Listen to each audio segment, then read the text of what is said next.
Well, hello and good afternoon, good evening, and in some places, good morning, everyone. Welcome to this week's new episode of Primetime Gaming with Mr. Boomstick and Friends. Folks, we have an incredible show for you here today. We're going to be talking about Hogwarts Legacy. Guess what, folks? Not exclusive to the PlayStation 5. That's confirmed. We're going to be talking about some Teenage Mutant Ninja Turtles coming in a mega collection, which, listen, if you are a fan of the arcades, one, you're old like me, and two, your nostalgia button or bug should be going off like crazy because I cannot wait to play the arcade games. And they also are releasing this year a remade of the original arcade with April O'Neil and Splinter as a character to select. We're going to be talking about that. And of course, on the back end of the program, we're going to be talking some big news. Now, again, this is Speculation Town. On Friday, Xbox, the official Xbox account for Twitter, tweeted at WB Games and said that, they showed a bat signal, which was the Xbox signal in the sky. A lot of people took to Twitter, including myself, and thought that might have been a suggestion that Gotham Knights, that releases on October 25th, might in fact be coming to Xbox Game Pass. We do not know if that's in fact the truth or not. But listen, we're going to talk about it. And we're also going to get into what Microsoft needs to do in regards to bringing some other big AAA bombs. Do they need it? Or because obviously they're a little light up front. But let's introduce one of our guests first, Joshua James from Xbox North Podcast. What's going on, brother? How you feeling? I'm feeling good, excited to come back on the show, talk some more games, the future of, Xbox 2022 lineup, and just, let's talk about the Ninja Turtles, man. Finally get some nostalgia going. I can't wait for that collection. So, no, things have been good. Also, just want to give a shout out to my grandmother. She turned 100 this weekend. So, congratulations. Happy birthday, Granny. That's awesome. So, things are good. Years old. That's amazing. Yeah, I know, right? She's gonna outlive us all. Lady was dancing and everything. She is wonderful. Well, that's awesome, dude. Congratulations to your grandmother. 100 is the century mark, as they call it, and the fact that she's still dancing, well, that says something. But dude, you know what? Glad to have you a part of the show. In a couple of weeks, I'm going to be joining you and your buddy Dan on one of your upcoming shows, and we will be talking about that towards the back end of the program. But let's continue with, of course, the round robin, and we are a few panel members short. Wandering Dutch should be here momentarily, and Everborn Saga is hung up with a work thing. He's hoping that he can come in after the call if it ends on time. But you know what, Kay Asante, you're not on camera because your family loves you. No. Like good parents, too much. You took one for the team, and unfortunately, right. This is not the first time. First of all, welcome back, brother, and I'm glad that you still have an eye. Oh, well, thank you. Hey, good evening, everybody. Yes, I am not on cam, and that is because I got punched in the eye by my son, and now I look like I got beat up. But don't worry, that's the sole reason why. It's not because I'm playing Elden Ring as we speak. It's fine. Continue. Mm-hmm. Elden Crack, it should be called, to be honest with you, not Elden Ring. Indeed. No, we've been going through it. No, but it's good to be here as usual. I'm happy to be podcasting with the Mag, Xbox North. Joshua, welcome back again. This is great. So I'm ready to get into it. Let's do it. I sent the bat signal out to one bad mother of Xbox era. Hopefully he will join us and we can get some talk out of them. And congratulations once again. I know a couple of folks from Xbox Era, which we're going to get into more detail tomorrow. Folks, they had Phil Dominus Maximus Aurelius Spencer. Yeah. He popped in to celebrate their 100th episode. I mean, all you have to do is tip your cap to these guys over at Xbox Era. Their team is nothing short of amazing, and they continue to do the gaming lord's work, and they're doing it right. They don't get involved with the console war rhetoric. They have fun on their podcast. You can tell, their Discord is amazing.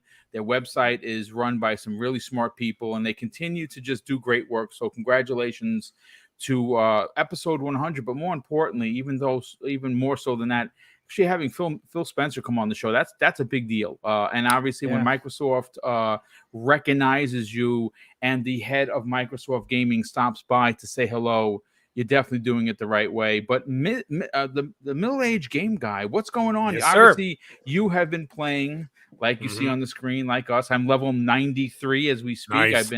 I've been beating bosses. I want to say that I've beaten already, I think, 3 of the main bosses, 3 of God, like the higher God tier bosses, and at least 25 of the mini bosses. I've been tearing through people. But you know what? Just when you think you're good, this game punches you in the nutsack and makes you feel small again. How are you, man? How you feeling? I am doing excellent, Boom. I'm glad to be here tonight. Asante, it's always lovely to be here. Joshua James, I expect you to be shooting like Jesse James tonight. We got lots of things we got to talk about. So we got to get into the show. But let me tell you something. Yes, Elden Ring is the only game I've played since it launched. I have not turned on my PS5. I have not played anything else other than Elden Ring since it launched. Now, mind you, I don't have as much time as I did before, so I'm at the 50-hour mark. Wow. But like I said, keep in mind, that's the only game I've been playing. So I got 50 hours in, and you're right, Boom. You know what the thing is? I've taken out a legend, by the way. Yeah, I took a legend out, and that was a pretty major achievement. I got a couple of main bosses and about 15 or 20 sub bosses, whatever. But you know what's really funny? You're right, Boom. You get that moment where you get that, that sort of cockiness about you, like I took that guy out, and you just walk around. And then some low-level scumbag just comes out of the bushes and just goes, eh. And then that's it, you're dead. And I'm like, what the hell was that? You're a skeleton. How are you killing me? But anyways, it's a hell of a game. I got to tell you, I'm ignoring all of the little gripes of like, why can't they tell you what you've already done? Can't you give me a goddamn check mark, please? But no, it's like 1989. I got a notebook next to me, and I'm literally writing down the areas where I didn't beat the boss and I have to go back to. Otherwise, I'm going to forget. But anyways, we're not here to talk about Elden Ring. We're here to talk about other stuff. So guys, let's get into the show. Yeah, you know what? A real shout out to Hi, I'm Stu in the chat. I've been playing Cyberpunk since the update, and I think it's a good title. It reminds me of a game that's on the NES called Shadowrun. Yeah, Shadowrun was pretty dope on the NES. That was actually one of my brother Neo Mental's favorites.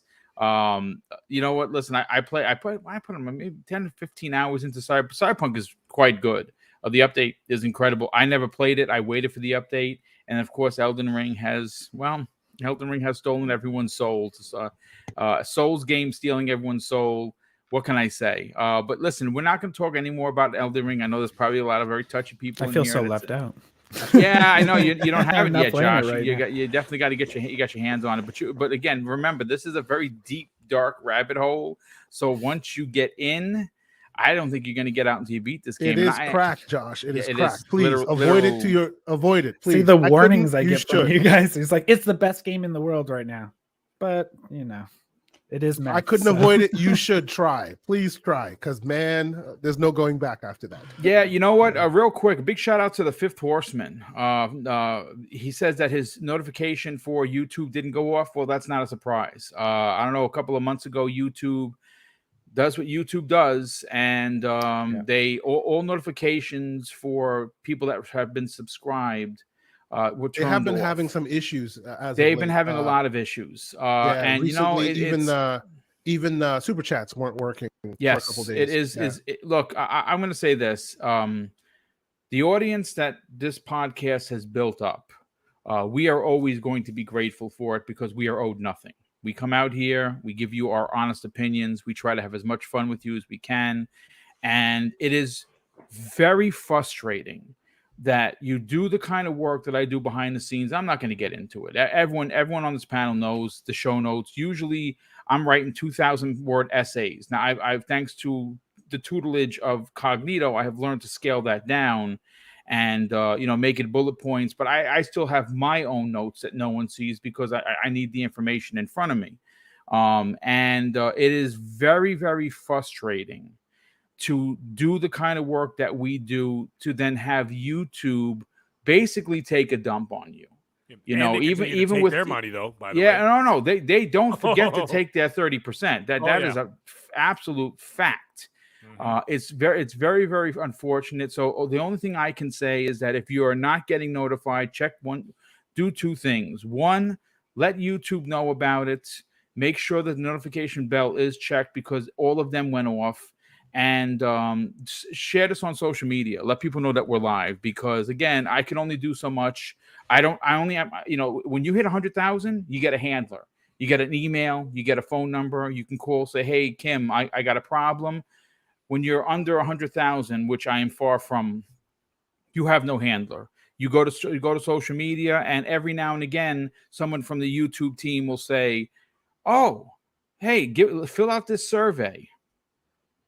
You really don't want me filling out the survey if you can't even answer what's going on with my channel. But you sure enough will take 30%. So it's frustrating. But you guys are not here to talk about that shenanigans. Let's get into the Teenage Mutant Ninja Turtles, which are coming back in a big way in 2022. It was just announced, folks, that there is a 13 game collection that is coming out. And it absolutely looks like it's going to kill anyone that is a fan of the Teenage Mutant Ninja Turtles. You're going to want to get this collection. It is called the Cowabunga Collection.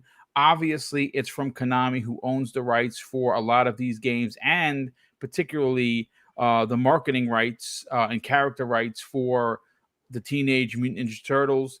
And what's amazing, again, if you're an old fart like I am, and many people in this chat, and many people on this panel, you will appreciate that they are celebrating the 80s and the 90s era of Teenage Mutant Ninja Turtles. And here is the list, folks. Now, there is no price. I could not find a price on it. And again, I got one, Boom. You do? Okay, excellent. I do. Well, they did release it. It's going to be available for $39.99. $40. That's great. That's great. All right. Well, that's the story that I'm pulling is from videogameschronicles.com, or VGS for short. I love those guys and gals over there. I get a lot of my news from them. Big shout out to that team because they were recognized as one of the top websites for gaming last year in 2021. They took home that Covenant Award, so it's a big shout out to that team over there. I'm hoping to get one of the folks on this panel one day as a guest. I'm reaching out to them. No words yet, but they are very busy. But real quick, here is the full list of titles. And it goes all the way back and starts with the Teenage Mutant Ninja Turtle Arcade. Then it follows with Turtles in Time Arcade Edition. Then the TMNT NES, which was hard as hell. TMNT 2, the arcade game, which was on the NES and wasn't really bad. It only had 2 players, but it was not bad. They have Teenage Mutant Ninja Turtles 3, the Manhattan Project on the NES. Then they have the TMNT Tournament Fighters for the NES. Then they have Turtles 4, Turtles in Time on the NES. I mean, these games are going to look terrible. If you're going to really want to play it, you're going to those are on the SNES. I'm sorry. And if then you have on the Mega Drive, the Genesis version, the Hyperstone Heist, and then you have Tournament Fighters for the Genesis, which Tournament Fighters is actually pretty good.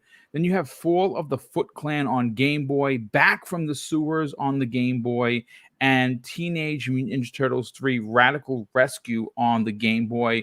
Now, a lot of these titles you're probably going to play, and you're going to be like, ugh. But the 2 that jump off the page, well, there's 3 of them for me. First of all, it's Tournament Fighters on a SNES. It's going to be amazing. I really would love like an honest to goodness remake of that game in like modern Street Fighter graphics. That would be dope. But the 2 that jump off the page and why I'm buying this collection is the first 2 I talked about, Teenage Mutant Ninja Turtles 1 and 2, the arcade editions. Those were 4-player. I mean, I remember going to Nathan's in Yonkers and playing those big cabinets with my brother Neo Mental. We had so much fun. And it's going to be great to get these 2 arcade perfect titles at home. And obviously they remade the arcade edition. It looks like I don't know if it's an actual remake of the original. Actually, it looks like it's a brand new game that's coming to us this year. We'll start first with Mag. Mag, this is a big collection, brother. Are you buying this? You know what the thing is? I would like to. I still think that there's a possibility that these days you just don't know about Game Pass anymore, do you? Nah, that's right. You know what I mean? So like, I don't pre-order anything. I don't do any of that kind of stuff because, and you know, all those hills I've died on in the last year. We're going to talk about that in the second half of the show, by the way, when it comes to Hogwarts. But anyways, that's a whole other story. This still might end up on Game Pass, and I'll tell you why. One is that 13 games would really bolster the lineup, right? So you get a lot of traffic in there. You get a lot of holes to fill, all right, on a monthly basis with Game Pass. And you see what happens now.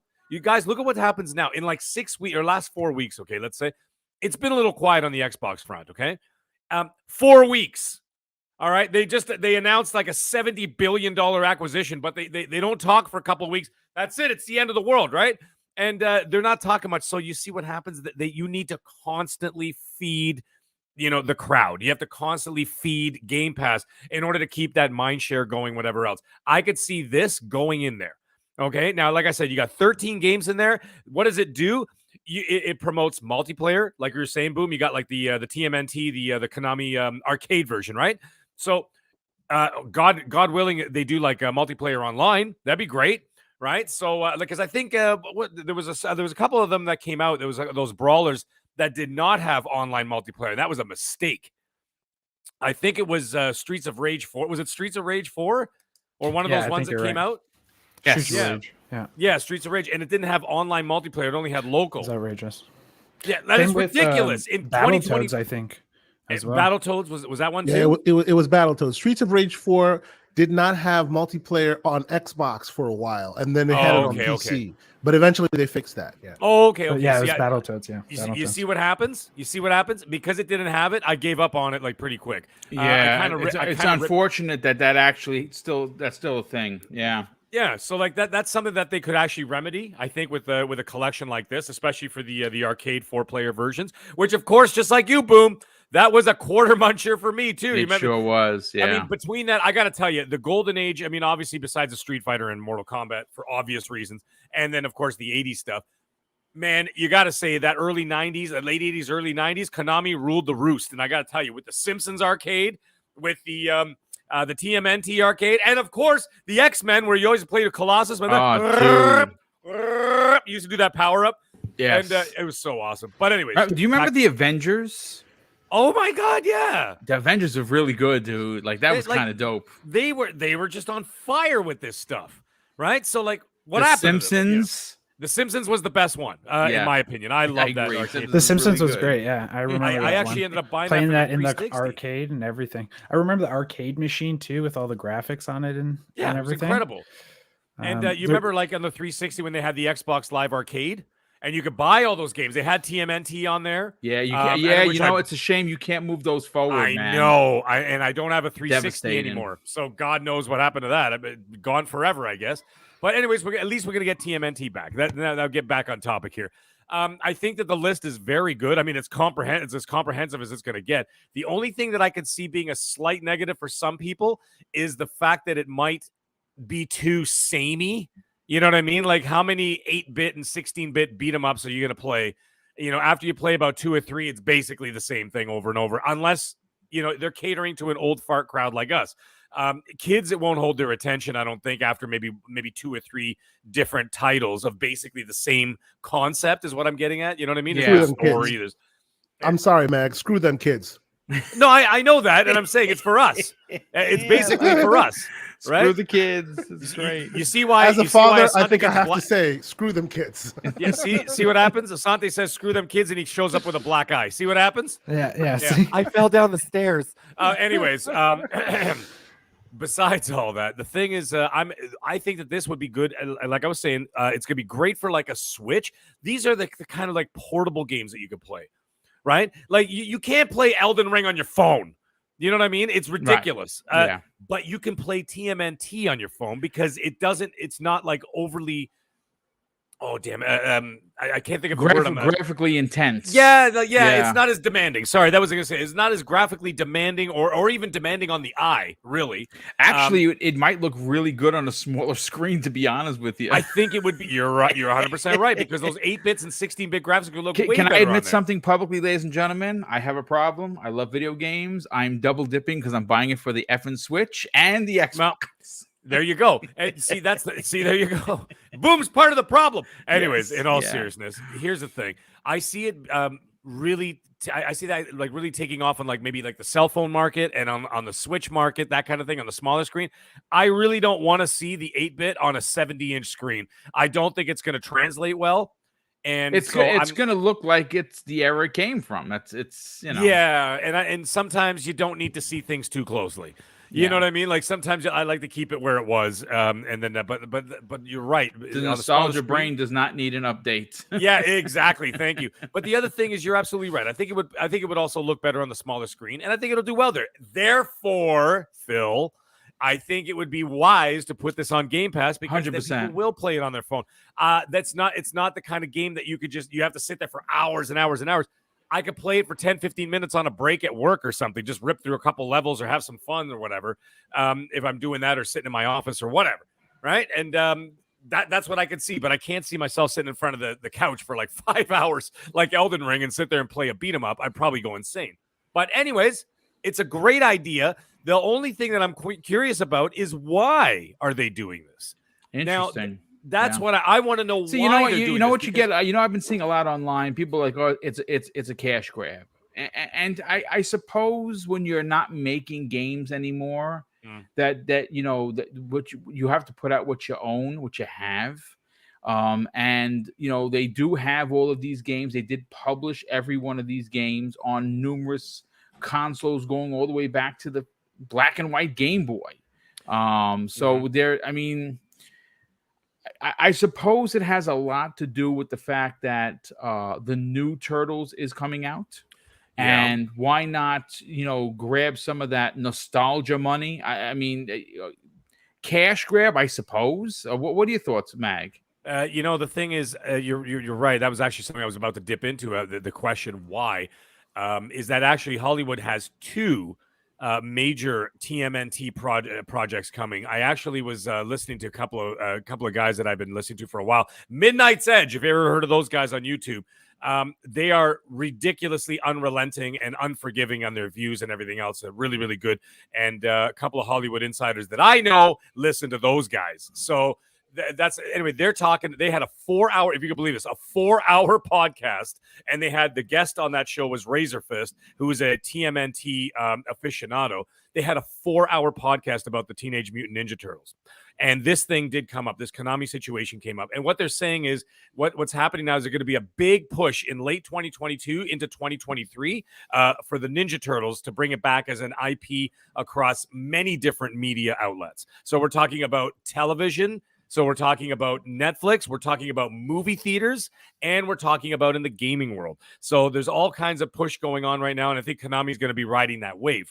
So that's what I see coming. That new TMNT movie coming out will be produced by, what's his name there? The guy who makes everything explode. I always forget his goddamn name. Jerry Bruckheimer? Yeah, Bruckheimer and the director from all the Transformers movies. Oh, Steven Spielberg. Michael Bay. Oh, Michael Bay. Yeah. Michael Bay. Okay. Yeah, and so Michael Bay's producing the new TMNT, but he's got nothing. He's not directing it or anything, right? So guys expect less explosions. But anyways, the thing is, they're making it live action? Yes, they're doing an animated. You know what? Listen, I don't know if I listen. The live action third one, not great, but the first two, I could watch those like right now, man. Yeah, and actually, I really enjoyed the 90s remakes. Live action ones. Yes. Yeah, I saw the beginning of the Bumblebee movie, just like Bumblebee the beginning was half good. where it was in Cybertron. I'm like, just give me a whole movie like that, please. The Bumblebee movie was way better than it had any right to be. Exactly. Yeah. It's kind of like Cobra Kai, way better than it had any right to be, but it somehow is. But that's the thing. But anyways, it's going to be a live action and an animated. There's going to be two of them, and both of them are going to be feature films. And then there's talk that if things that take off, then they're going to be talking about doing another series, and that most likely will end up on Netflix as well. And then that's where the video games come in.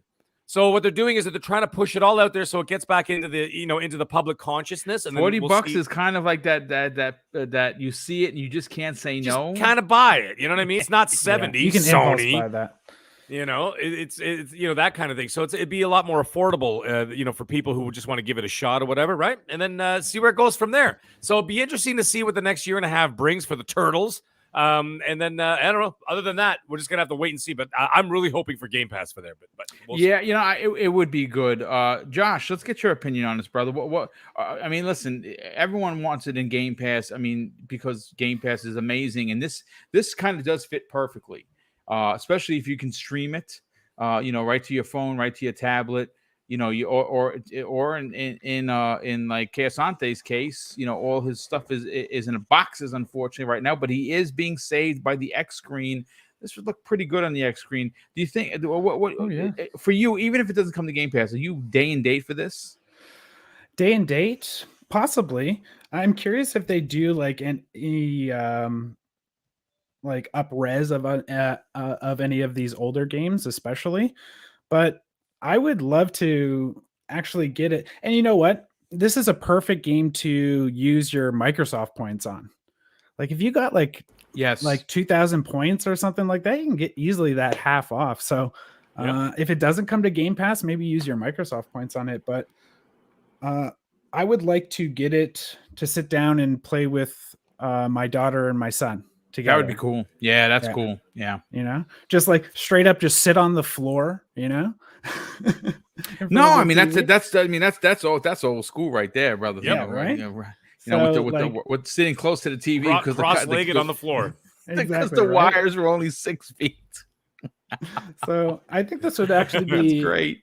A good enough game for them because it's just like in the end it's left and right and just like let's fight some punch and jump and kick. Yeah, pretty easy. So I would, for that fact alone, because I don't find on Xbox there's a lot of like, let's say like a Mario or something like that, or just something like super. We talked about that, and that's a very progressive topic that I've been banging the drum.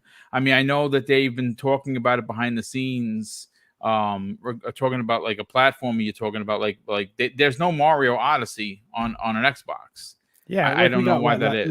Lucky's Tale, but I loved Lucky's Tale. I beat it twice. I'm not even. I beat that game. It was quite good, but it just wasn't hard too. That last boss, a real MF. Let me tell you.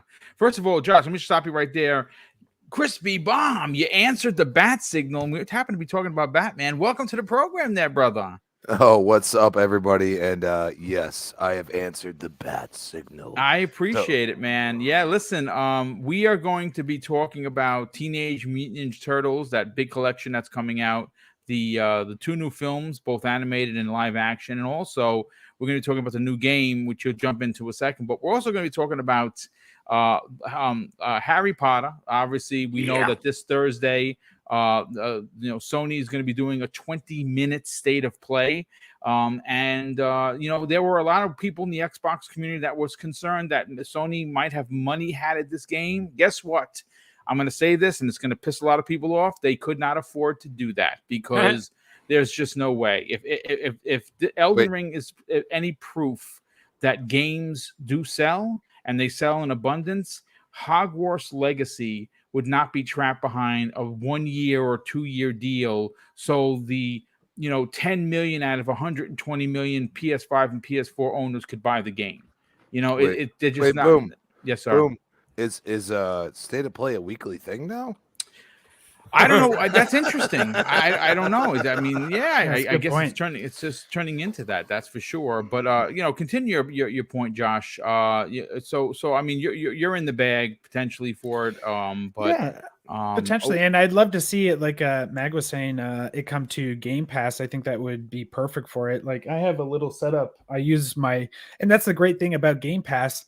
You ever want to recycle your own phone, just get it attached to a controller and boom, you have like a little Game Pass machine right there. That's awesome. I'm going to be playing that.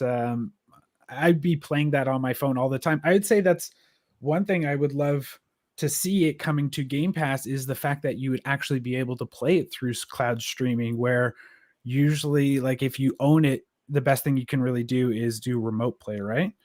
I'd say that's like one of the biggest flaws with a game leaving Game Pass. If you already own it, you're like, oh, I just lost cloud streaming for it. But yeah, no, I really want to play this game, these games with my kids, especially Turtles in Time. That was a favor of mine. But I have good memories of like those arcade machines, especially. I remember in Toronto going to Yorkdale when Yorkdale used to have an arcade in the cafeteria. And it has this like castle. It was called Wizard's Castle, Joshua. I used to go there too, man. We're both from Toronto, in case anybody knows. That's awesome. I love it. Yeah. So that place does not exist anymore. That's for sure. Demo should. Yeah, no, that place. So what awesome. you're saying is it. 3 of the 4 people, or actually, was it with 4? 3 of the 5 people on this podcast have spent a significant amount of time in Toronto. I love that. Correct. There you go. If you want to see a good taste of Toronto, watch that new Disney movie, Turning Red. Oh yeah, I want to see that. That looks really good. Me and the Mystic gonna check that. We love all that animated stuff. I was like this. It's based in like 2002. I'm like, I'm the same age as that like character in that movie. Like at the time, it's fun. So. That is hilarious. Casante, let's get your opinion on this. You and I were talking with Josh behind the scenes. This definitely checked your nostalgic bug for sure. This is definitely day and day. Do you think that that this is one of those games that even though it's not a AAA banger, right, that Microsoft could get Konami to drop into Xbox Game Pass, and more importantly, should they? Yeah, I think they definitely could, and I think it'd be a good idea to do that because they know they have telemetry on all this stuff. They know who's playing their games. They know who their customers are, and this definitely fits within that frame. I will say I'm probably the guy on this stage who's probably played these games most because I still play them to this very day. I have a Wii U, I have a PS4 recently, I have an Xbox OG One, I have a Retroid Pocket 2, and all of them play TMNT games, like all of them.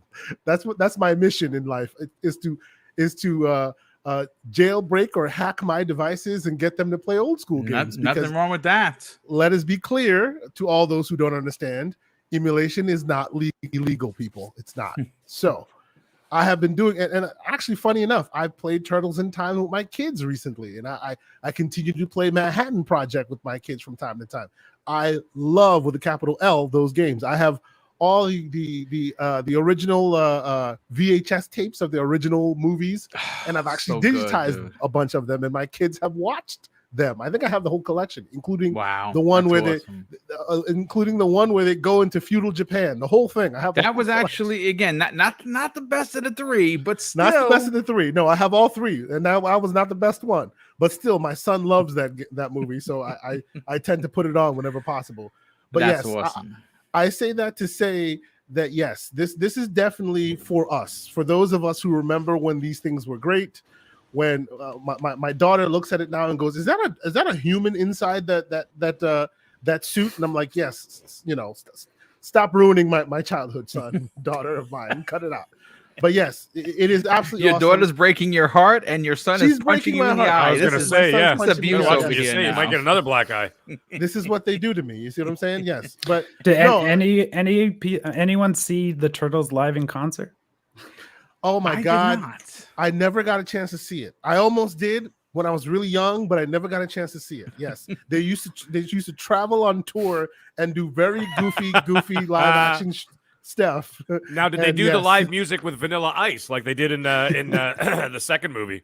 In the Secret of the Ooze? Yeah. I am going to say that Super Shredder at the end was dope, though. I'm not going to front. Oh, yeah, right? Like, he was so big, but combined with this collection and the new game coming out, I'm all in on. It's so weird. They cannot seem to get a new Turtles like movie or animated project to be a hit, but every game is just standard fare. Everyone has to play it, right? I'm hoping that eventually they give it the Sonic treatment. Thank God Everborn's not here.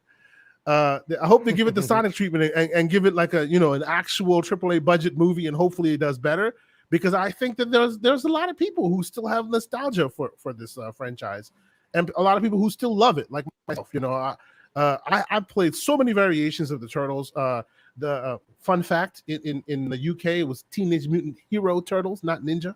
That's right. I have that. I have the version of that one. You have the Hero Turtles version? I have the Hero That's Turtles rare, version. dude. Indeed, I do. Man. Wow. I do. Yeah, because in England they never called them ninjas. That's right. Yes, They because called them Hero ninjas are Turtles. technically bad in the UK. They thought it was not good for impressionable youths, so they made them Hero Turtles instead of Ninja.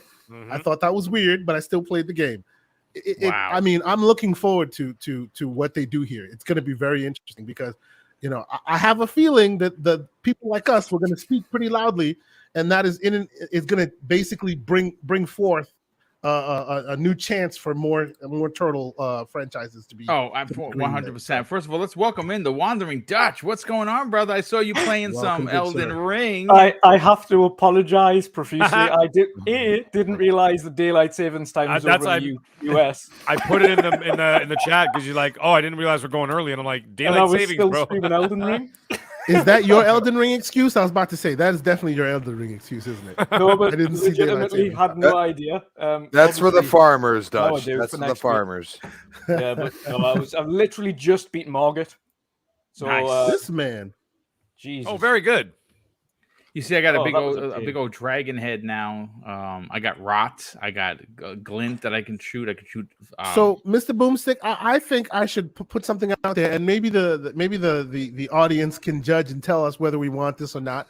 But I think Mr. Boomstick should do an Elden Ring podcast specifically for Elden Ring, where he just spends like 30 minutes to an hour talking about where he's been and what he has conquered. We should definitely do that. I think so. Are you trying to add more to this man's plate? That's Yeah, no kidding, right? Well, it's what he wants to do anyway. So let's just get a listen, podcast. I could talk around about it. games all day long, but more importantly, I could talk about Elden Ring all day long. It's Yeah, funny that's because right. my wife, when the missus came home, I'm like, listen, you know, we cheaped out. We ordered out, so we got grilled chicken salads today, right? That's what we got for dinner. I'm like, you know, you can go relax, whatever. And she's like, okay, yeah, thanks. I'll go lie down in the room. She comes out like a minute later to grab some water, and she's like, oh, I see. this is what I you see wanted what me you're to go doing and here. relax for. And I see what you're doing. And I'm like, oh my God, Elden Ring is my life. He's like, I didn't even realize I was doing it. Oh my gosh. It's like it is an Sure. addiction. I have not been addicted to a game this much in Me a neither. decade. Like, It's got to be honestly, years, man. Years Like and years that- and years. I was going to say that Margit fight just there. Literally, we had him down to one hit, and then he got us. And then just after, I've literally just beat him there. But that one hit, I could have punched the screen. I was like, Yeah. You know what it is? I go to bed thinking about it, and then I Yeah, wake up dude. thinking about it. I'm like, what could I have done here and this and that? By the way, for anybody who has iOS, this is just a little side note. Obviously not Android. Anybody who's got iOS, they're launching an app for Elden Ring called Shattered Ring. And what it is that it's going to be like it's a community made app where like you can add where to go, what to do, what NPCs you can fit. So you're plugging in all the information in one place. So if you want to look up something like, oh man, where do I find this? Whatever, right? The glintstone key. You can click on it and it'll show what all the users did. And it's all found in one location. And it's going to be called Shattered Ring. and that's iOS only. iOS only right now, yes. Yeah, it That's pisses okay. me off because I'm Android. But Me hey, too. whatever, man. But either way, yeah, so that you don't have to keep like searching on Google on all these different sites. It'll all be in one comprehensive area, and it'll be as a phone app You know called what, the Shattered Elden- Ring. Just The found out Elden about it. Ring, the Elden Ring podcast should be just a like a focus group, not a focus group, but like a group where you guys just come together and just talk about like how the game broke you as a person. You know what's crazy? Listen, I don't want to get off subject and turn this in because we're gonna lose half the audience. People are so upset about when you. I hear it in the chat. Oh my God, Boom was talking about it again, folks. I'm so sorry. For the love of Joe, it is just.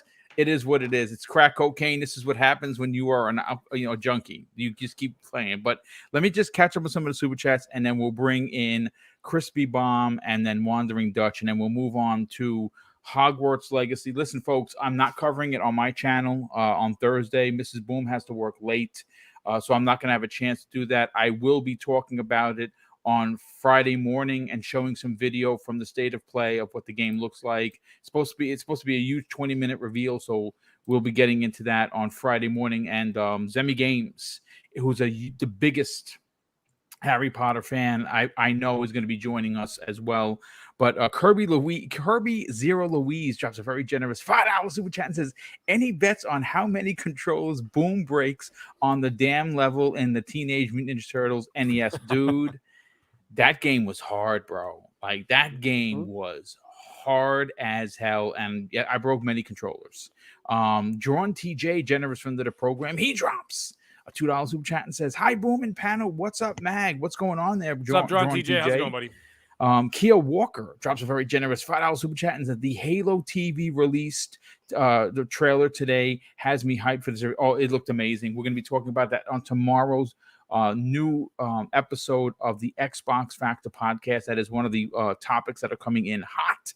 We also have Gamer by Choice drops a very generous $5 super chat and says, boom, you can't talk trash about GTA 5 releasing 3 times if you're rebuying games on the Switch. LOL, great show. Listen, I'm not going to front here. I'm a part of the problem, but I love Nintendo. Nintendo is allowed to do that, even though they should be able to, and it is what it is. But I would rather give my money to Nintendo, who does care about their IPs, and not the MFs over at 2K Games. Those guys just deal with numbers. They don't care about the people. I like Nintendo. It is what it is. Are they both wrong? Probably, but I'd rather give my money to Nintendo. And then we have Sir X-Man. Drops a very generous $2 super chat and says, Ninja Turtles, but I can't get Bloody Roar from Konami. Bloody Roar was freaking insanely good. I imported that from Japan on the I think it was the PlayStation 1, if I'm not mistaken. And man, that game was so ahead of its time. It kind of gave Capcom a run for their money when talking about 3D fighters as opposed to Street Fighter. That was fantastic. But Crispy Bomb, are you a Teenage Mutant Ninja Turtle fan? And are you going to buy this collection that has been confirmed to be $40, including 13 games? And 2 of those games are the arcade, the first arcade and Turtles in Time. Well, let's put it this way. The OG Teenage Mutant Ninja Turtles movies were way better than anything I've seen. Dude, they're still great. To this day, they are live still action, awesome. by the way. Basically almost no CGI. Their budgets were actually like completely like lowball. They made money off of every movie that they made. Yeah.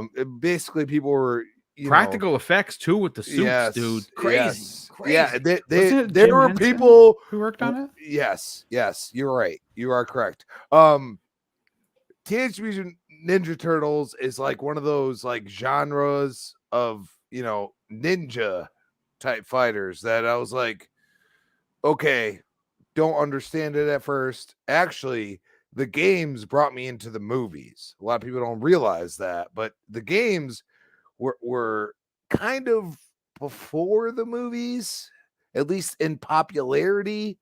So it's like, what did you look at? Well, the games themselves were just amazing.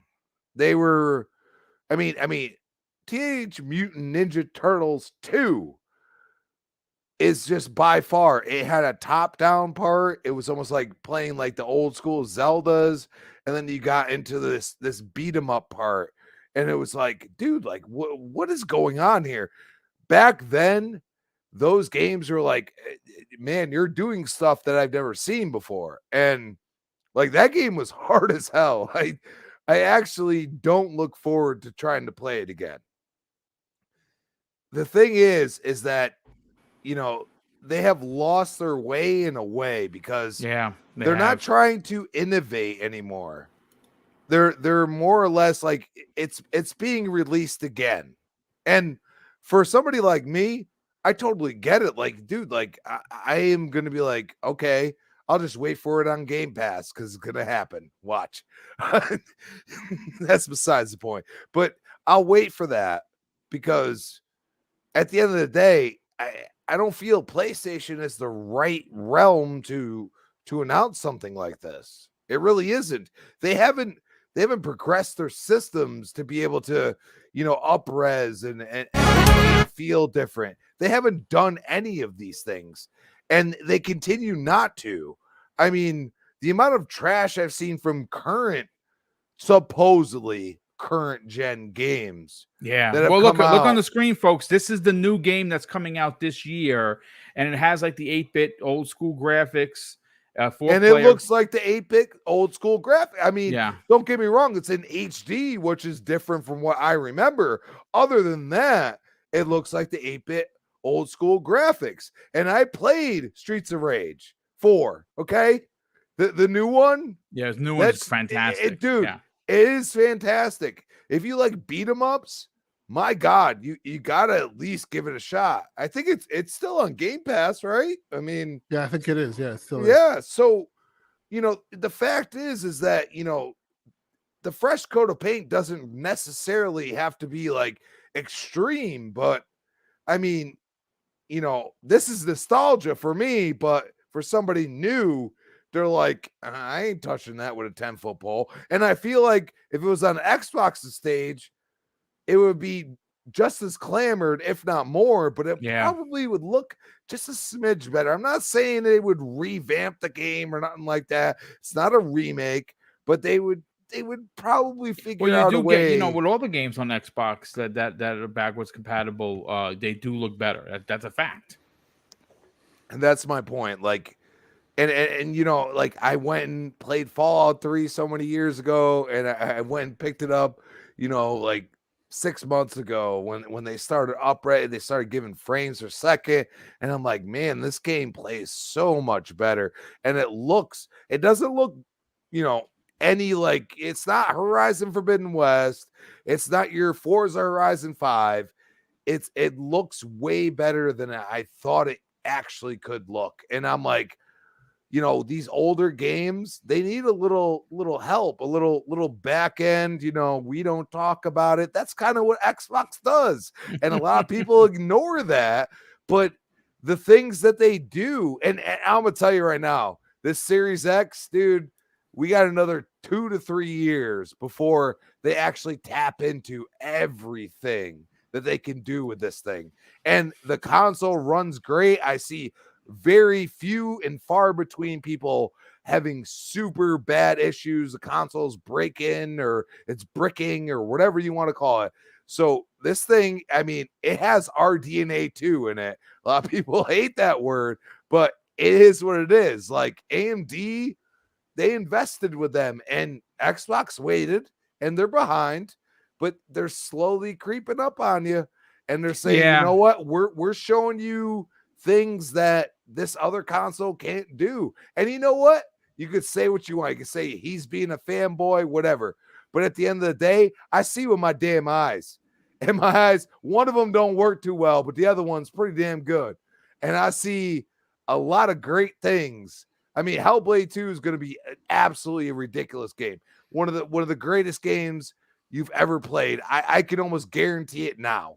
You know what I'm saying? Because to add on to your point looks. there, Crispy, to add on to your point real quick, Crispy, that is the reason, that right there, not to go on a tangent, but that is the reason why I am not so convinced when they say Spartacus will have back compat games. Yeah, because the method of back compat that Microsoft has shown that they are able to do with their virtual machines and up-resing and upscaling and all of that makes me go, even if you, PlayStation, offer me great, like I keep saying, I want Siphon Filter, but I kind of don't want Siphon Filter the way I remember it. I want Siphon Filter the way I want to remember it, which I don't think they'll give me, because like you're saying, Xbox has this method of being able to up-res stuff that makes it look like you think it does rather than how it really does. And so far, I'm not convinced that PlayStation will be able to do the same. Well, okay, Asante, I'll say this, okay? If you're being logical, if you just look, outside looking in, and you're a logical person, you're not a fanboy, okay? Microsoft is a software-based company, okay? Yep. PlayStation, Sony, they are a hardware-based company, okay? They have always put out superior hardware at times, but they never thought about the software. And this is where it comes into play. This is where I'm like, Teenage Mutant Ninja Turtles needs a little software, because they're not going to remake the whole damn series. You know what I'm saying? They need a little software. Even people that play games that have no, like, it's not like, Halo Master Chief Collection. You know what I'm saying? Like, they redid in some way. It was actually smaller than a lot of people realize, but in some way they redid like every single game, and they just kind of they boosted it. But it, people act like that's not a big deal, but it is, because you go and play, and that was crazy. You could go play the old school version or the new school version, which is bonkers. You know what I mean? Like, the amount of work that you would think they put in, but in realism, they probably didn't. They probably used a lot of software that was already in place. And this is where we're going to see a different realm, because, Game Pass at the end of the day is another software implementation. It's something that it can be back-ended. Okay. And it's just like Microsoft is, part of the US government. They do back-end stuff with security. Dude, Microsoft is completely ready for this stuff. And a lot of people, say, oh, the PlayStation 5 version is working better at this point in time. Well, actually, it's because the Series X is using, higher resolution, variable refresh rate. They're using all of these things that are all back-ended, and they're trying to figure out how this certain game can be better. And then we're going to go 2 months down the road, and that game's going to be running better on that because they figured it out. It's one of those things where, like, you look at Teenage Mutant Ninja Turtles, and it's like, I don't understand why they went with PlayStation to announce this. Cowabunga, dude. Like, it's funny. I don't know. I wish I had the answer, but you know what? Let me just get Wandering Dutch in here, and then we're going to bring in the big Xbox topic. Listen, folks, we're starting to see a lot of people in the community get very concerned about what Microsoft is going to be doing in 2022. And I think that I just want to tell people, kind of pump your brakes, take it easy, take a breath. It's going to be okay. Their second half of the year is going to be huge. Phil Spencer, who was a guest on Xbox Era, said that he said we don't have something this quarter. He said he's aware of it. That's the boss, right? He understands, and it's okay, because we still think Redfall is coming, right? And that could be delayed. It is a possibility. Some of that footage got out there. People like, oh, the game looks ugly. Folks, that's compressed video on Twitter, bro. Take it easy. Redfall is going to be dope. This is the same team that brought you Dishonored 1, 2, Prey, and Deathloop. It's going to be okay. Arcane knows what they're doing. Games. Yes. Yeah, it's going to be a dope game. So take it easy. Motorsport coming this year. We have that on good authority. No confirmation yet, but it is coming. And the granddaddy of them all, the creme de la creme, the Xbox exclusive, Starfield. That's 4 games. Oh yeah, well, the 4th game being Deathloop. That we're getting Deathloop for Xbox, folks. I bought it on PlayStation. I'm not doing that this time around for Ghostwire Tokyo. Game looks fantastic, but I'm not giving Sony a dime of my money. I'll wait for that next year, and I'm probably still going to be playing Elden Ring, so it's perfectly okay. But Dutch, are you a Ninja Turtles fan, brother? I didn't expect this topic to be an hour, but listen, we're all nerds. We all love Ninja Turtles. We have almost 300 people here, and you're probably all a bunch of nerds too, and that's great. That's great. The more nerds, the better, especially when you love Ninja Turtles. For you, are you going to get this collection? It's $40. It's 13 games. Now, some of the games, they're a little forgettable. Like the Game Boy ones, no one's really going to play. Unless they have achievements, though. That's interesting. I might get down with that. What are your thoughts on this, Dutch? For me, it's I'm giving it a pass. Okay, all right. I've got a lot of older arcade games that I've bought before and put into the collection, and I've never actually played them. So I'd be a fool to think that I'd do otherwise if I purchased this again. I'm going to say something that I probably shouldn't say live in the air, but I have a Raspberry Pi that my friend made for me, Jay the Retro Gamer, and there is one game that I play every year religiously for the last 5 years since I've had it, and it's one of my favorite side-scrolling beat-em-ups.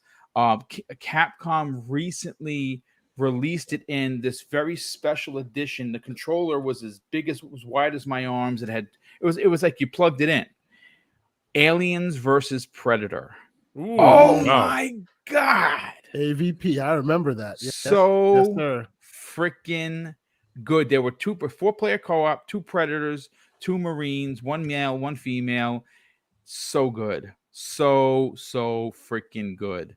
But anyway, yeah, Dutch. I mean, I see what you're saying. I mean, again, this is a lot of old games. I get this. I guess they got me. You know what the major problem though is, Boom, at the moment is there's so many other games out right now. Too many games, and only one game really matters, and that's what you see on screen. And you know what it is? Let's get back into that. The problem is that even I didn't think I would like Elden Ring as much as I am, but specifically once you've got your level up a little bit more and you're playing it and you're getting a little bit more beefy and you feel like you can actually kill people. Look, I was just like when it Cyclops becomes on the enjoyable. screen. I just shot lasers out of my eyes. This is great. This is life. But it becomes more you had to take a enjoyable. But it's clip. not even just that. Like at the moment, like obviously for those who haven't played Guardians of the Galaxy, you've got that in Game Pass now. So Yeah. good, man. My Yeah. God. Yeah. If you missed out on Guardians of the Galaxy, Yeah, if you jump in. are remotely a single player story driven fan, If you and love if you 80s rock music, dude, Oh yeah, any 80s rock music at all for And sure. vibrant For sure. colors, man. That game is Oh, God. colorful. Love it. yeah, a great. I'm going for my palette of second colors. playthrough. Yeah. Obviously, you've got Elden Ring as well. If you're on PlayStation, you've got GT Sport and you've got Horizon Forbidden West. And then you've got a whole host of other games coming up shortly. This next couple of days, you've got Shredders coming out on Game Pass. There's just so many things to play. Yeah. And this unfortunately comes out at the wrong time. I feel like there's a lot of developers that are having this issue at the minute as well, with so many big titles. Well, I mean, listen. I mean, same. again, this is not take a jab at it because I'm a big fan. I've been a big defender of Aloy, but look, that game is a AAA over the shoulder story driven first party bomb for Sony. And after Elden Ring came out, the sales dropped 80%. And and you know something, truth be told, you want to know how that's a relevant conversation. Sony has not put out the numbers for Horizon as of yet. And if it would have sold like 5 million, like they were probably expecting it was supposed to sell, They would have been all over that. it would have been all over the place. Yeah. And I'm going to say this, folks. I mean, I bought it. I bought the collector's edition. Yeah. So, I'm all in. They would have had, No, I'm sorry. The same thing happened. It's boxed, but They Same thing happened last released the time. game right next to a huge other game. Like they just got Breath of the Wild again. Yeah. Essentially. that's exactly what happened. Yeah, it's unfortunate I because think it I should don't be think a it's the lesson same to them. circumstances this time, though. But it should be a lesson to them to release on PC day one. Along that's with a great it. point. Yes. Yeah. Yes. Well, I mean, to your point, I think they're closing in on 12 million sales Oh, there'll be more for Elden Ring. for Elden Ring on PC. Yeah. Oh, yeah, it's 12 million just on PC. Yeah, that'd be 20 million, I think, if you combine everything. Juggernaut. But I don't even think in FromSoft's wildest dreams they'd have got this level of player base this quick. I think even looking at that, even imagine being a developer and seeing Elden Ring perform just as well as it is now. I think even they, Well, some of them are salty. And Souls is like, let's say it is a relatively niche sector of the market. It doesn't usually perform as well as Elden Ring is. It's just obscene to see it go that far. I think the developers will be absolutely overjoyed with how well people are receiving it. I could see it getting another sales boom around Christmas time too. Oh, 100%. I even I went. I was out with a friend on the weekend, and completely out of the blue, as soon as I get in the car, it was, "Have you played Elden Ring?" We actually had Yeah. someone in the chat. I My mean, listen, director asked me about it. My director, he's like, "You play Elden Ring?" I'm like, "What the heck is going on?" Yeah, that's great. The tattoo guy who did my tattoo, the guy in the booth next, who was doing another tattoo or whatever, he's like, "Yeah, he's playing like this Elder Scrolls game." Because I told him it was a gaming tattoo, right? And he goes, "Yeah, it's like this Elder Scrolls game." And then from the other like 10 feet away, the guy goes, "Elden Ring," right? And then I'm like, and so all of a sudden, the next thing you know, we ended up talking about it for like 45 minutes while I'm getting tattooed. The guy's like, "Hey, did you go to this cave? Did you go here? Did you go there? Did you go there? Did you go there?" And it turned into this whole thing. Like just everybody. It's in the consciousness. I'm not of, going to like, shout out the guy's name because listen, everyone's entitled to their opinion. If you're not digging the show because we talked about Elden Ring for like the 5th show in a row, I'm sorry. Listen, it is what it is. He says, God, I'm so sick of hearing about Elden Ring. I'm out. That's because you're not I'm playing it. not, and I haven't played it. You know, I'm not, I mean, and I haven't played it.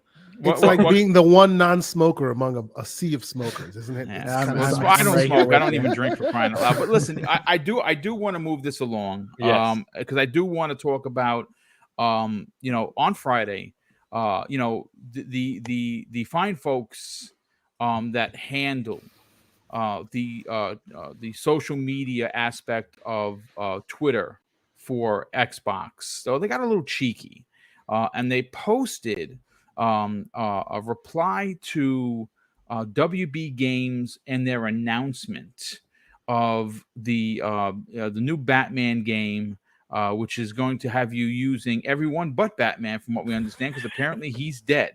And it takes place. It's called Gotham Knights. It's based on the Court of Owls storyline, which, if you are a Batman fan, is probably like right up there with like the Long Halloween. I mean, The Dark Knight by Frank Miller.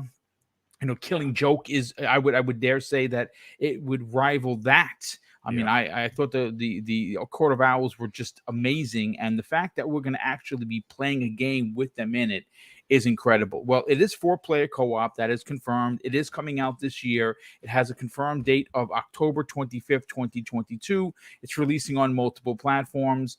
But there were a lot of people, including myself, who thought that because Xbox, tweeted at them with a bat signal with the Xbox logo, I thought, maybe I'm thinking outside the box here. Maybe I'm not thinking outside the box.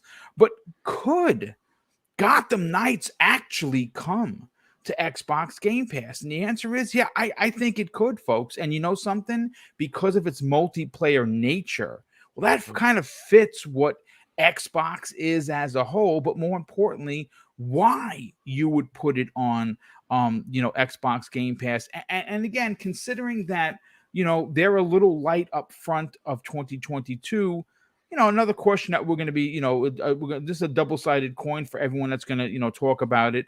Should Microsoft money hat some big AAA games, or more importantly, do they need to? And I'm going to start first with Kay Asante on this, because we were had a great conversation on the phone today, as well as in the green room.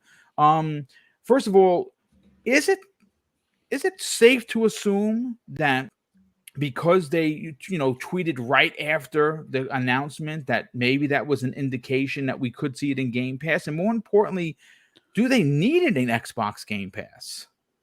So, in my humble opinion, I think they know what you're thinking whenever they tweet something, and that's why they tweet something, right? Because at this point, anytime a game becomes a Game Pass game, it becomes an Xbox game just in perpetuity, just by itself, right? It seems to always work out that way. The game comes everywhere, but it's in Game Pass, so it automatically becomes a Game Pass game or an Xbox game kind of a thing. So I suspect that the powers that be, those who control the tweet handles there, they knew what tweeting about it would do. And obviously it did exactly what it was supposed to do, right? So I suspect that they did that on purpose. Do they need it? I don't really think they need anything because they're good where they are.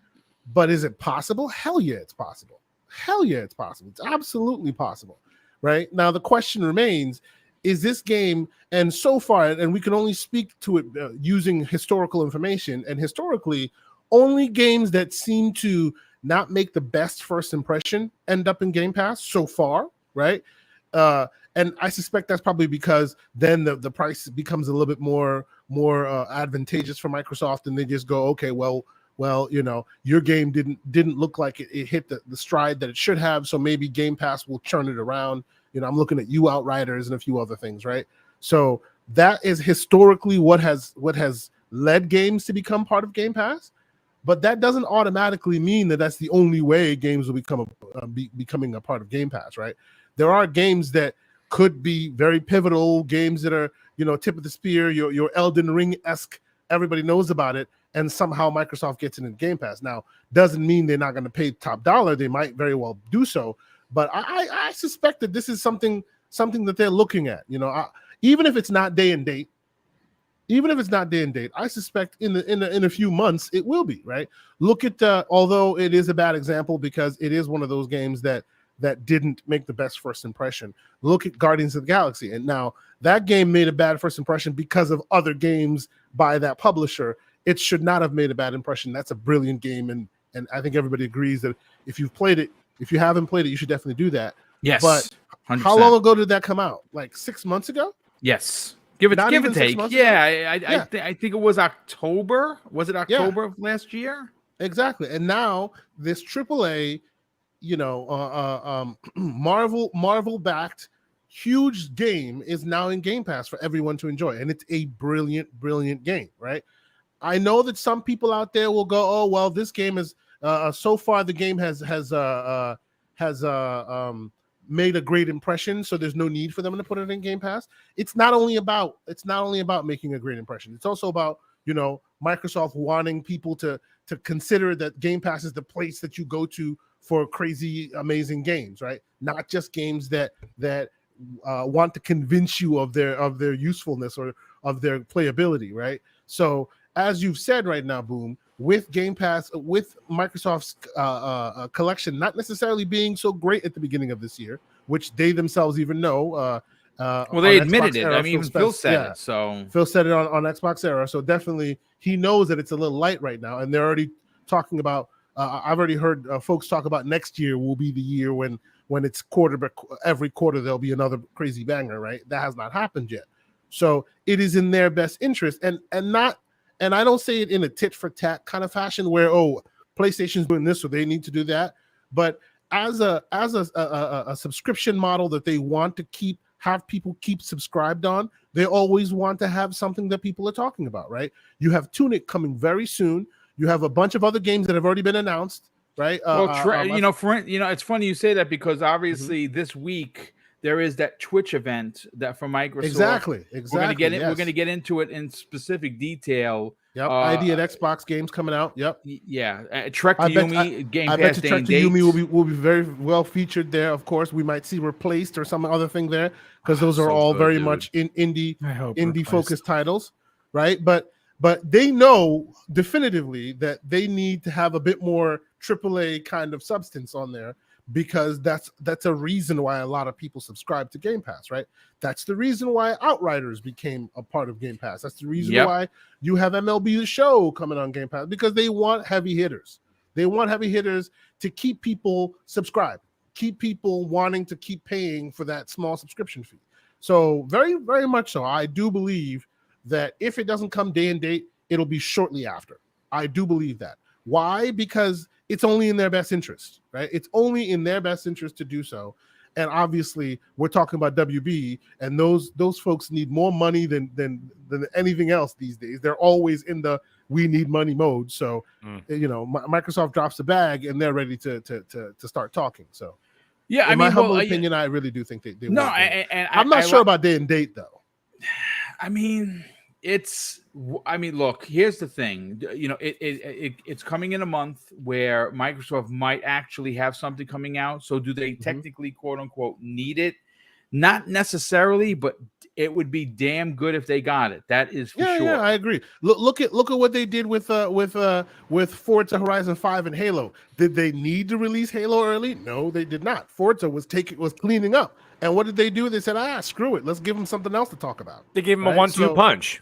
Exactly. Let's give them that 1-2 punch. So the idea that they don't need it, so it might not happen, that they've already disproven that that's a possibility. If they choose to, they can hit you with that 1-2 punch once again. Yeah, and Shredders is this week. Shout out to Yacine Baez. He talks about Tunic Tunic is this week. Tunic is coming. Shredders is coming. And for those who are clowning Shredders, if you haven't checked it out, you should definitely check it out. It reminds me of that SSX stuff, man. It reminds me of that old school gridness. I'm actually looking forward to it. If I hear the Run DMC's Tricky, I'm jumping out of the window. Because listen, to this day, I know people are going to get mad. Don't give EA any ideas. I'm going to give him 1. If anyone from marketing is listening, please, for the love of Joe, go Bring out back and SSX. remake SSX Tricky. I'll take it. I don't care if you Yep. charge me full boat. I will play that Yep. game until I'll take it. whenever the So end of the I end of own time. the SSX Tricky version for Me Xbox too. Series, Me which too. upscales to 4K 60. Oh Really? boy, what a game! It's amazing looking in 4K 60. Yeah, they up-resed it to the point where you just can't up-res it anymore. It's awesome. It's Yeah. absolutely awesome. One of my yes. favorite snowboarding games of all time. It's just fantastic. Mag, let's get you in here, and then we'll bring Joshua in on the conversation. Look, Batman is listen. He's there's a lot going on with the license right now. The movie number 1 in the theaters again. Obviously, there are a lot of people that want to continue to see and play as Batman. Not this game. Again, apparently he's dead. And I honestly think he's dead, but you're going to be playing as the Bat family, which is amazing. 4-player co-op. You could play it as single player. I think they're just going to be, computer control, which is fine. This would be a big get. I mean, depending on who you ask in the community, I personally would love to see it, only because I want to see Game Pass get even bigger. And I think that it has gotten so big that a publisher like WB Games may look at the numbers and say, yeah, no, we got to get this game in here because we're going to get so many people playing it. And right now, Microsoft, like I said, they're a little light in their first party stuff. Depending on who you ask, some people are going to look at Deathloop and say, well, that was PS5 last year. All they have really is Starfield because Motorsport isn't really announced, and we're hearing that Redfall might be delayed. Well, if Redfall needs to be delayed, then you let Arcane delay it. That's fine because when the game comes out, it's going to be a masterpiece. And like I said, just look at their work. If what I'm saying comes to fruition, they're light on first party. I think the cure to that is having not exclusive rights to Batman or not, the new Batman game. Just having it in Game Pass basically is like getting it for free, so to speak. Do you think it needs to be in there? Yeah, it does. And I'll tell you why. I think it absolutely does.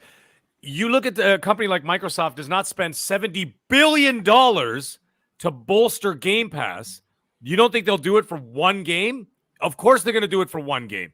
And the thing is, you got to look at the fall. Now, look at it from WB's point of view.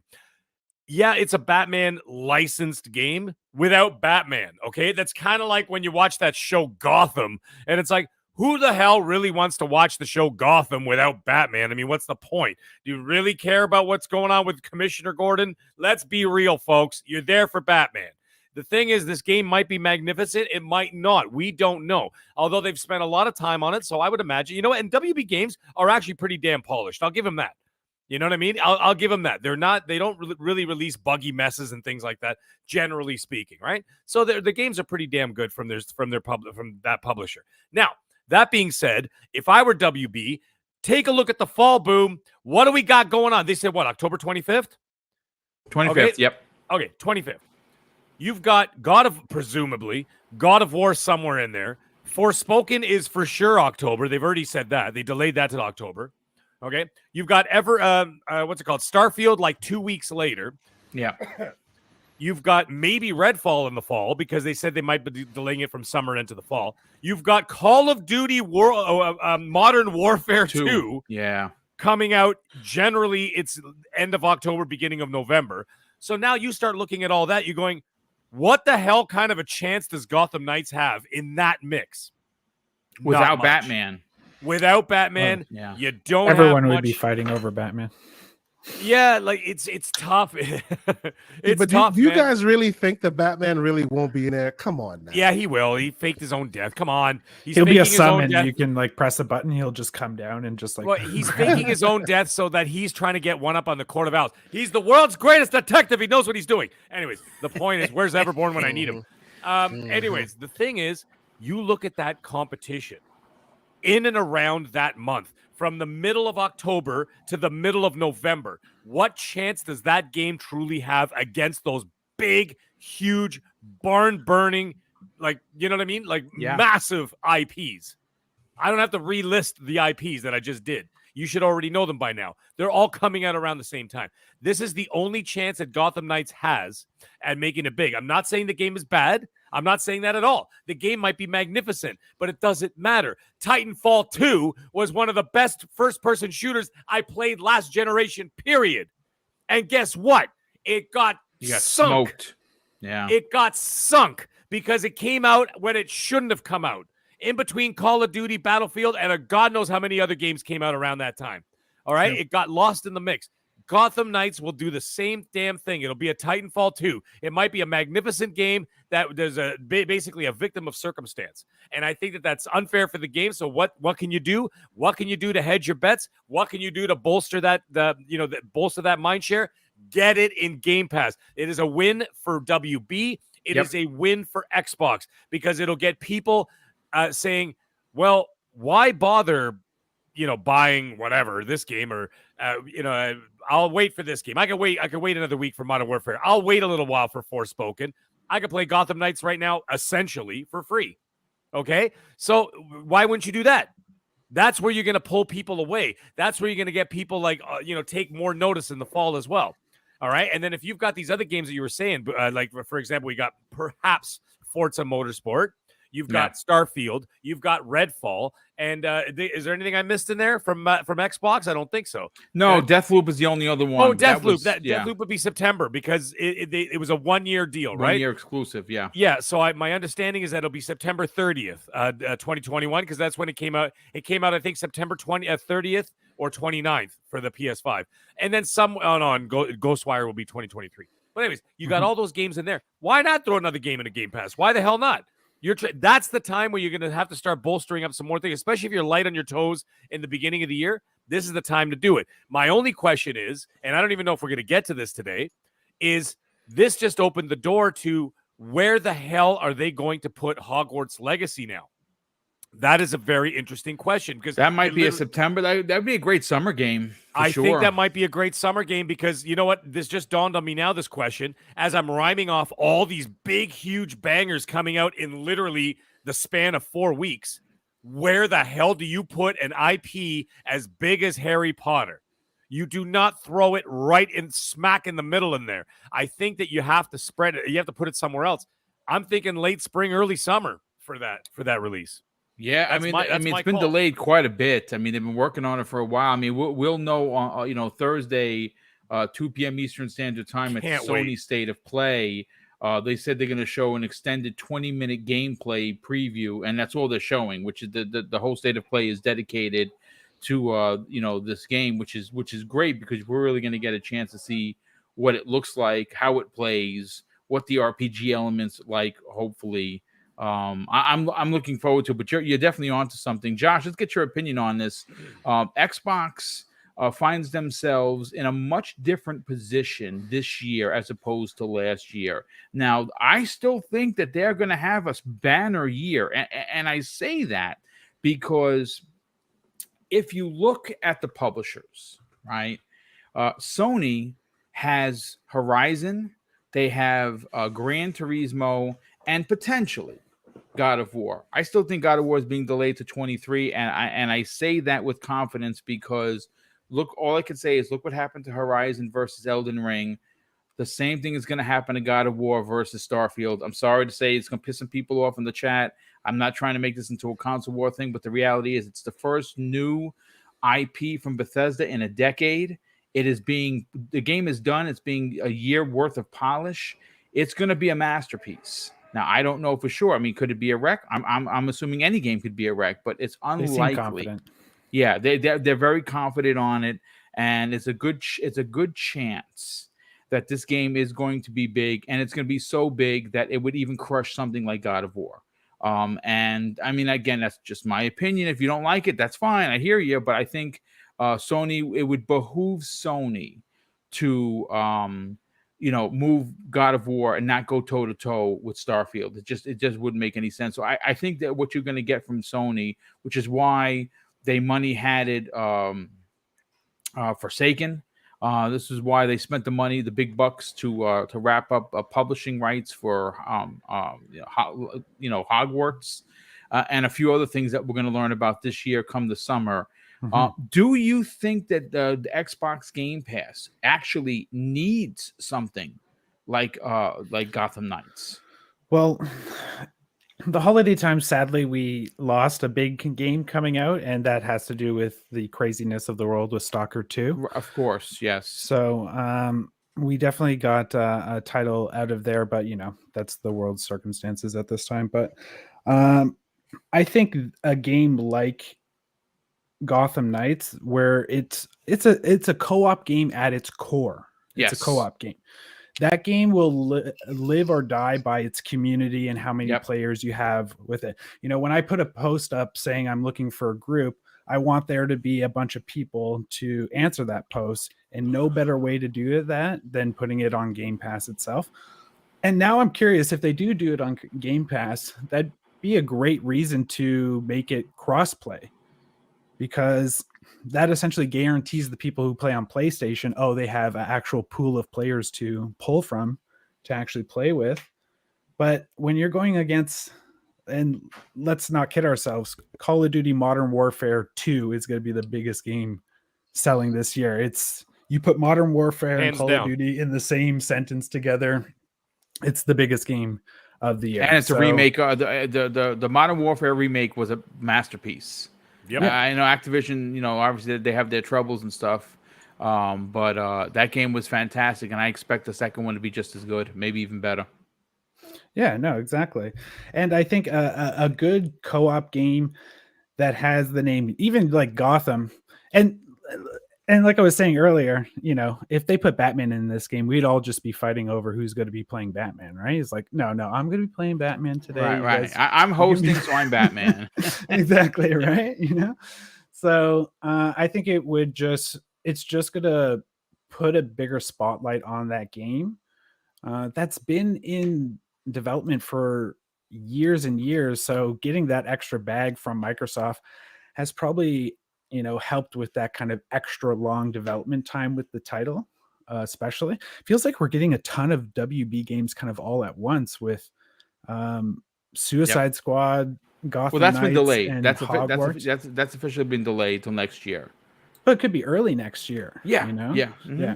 So potentially we're getting almost like 6 months to maybe a year's worth of really AAA bangers from WB games. So they're going to go silent again for another 6 years after this, right?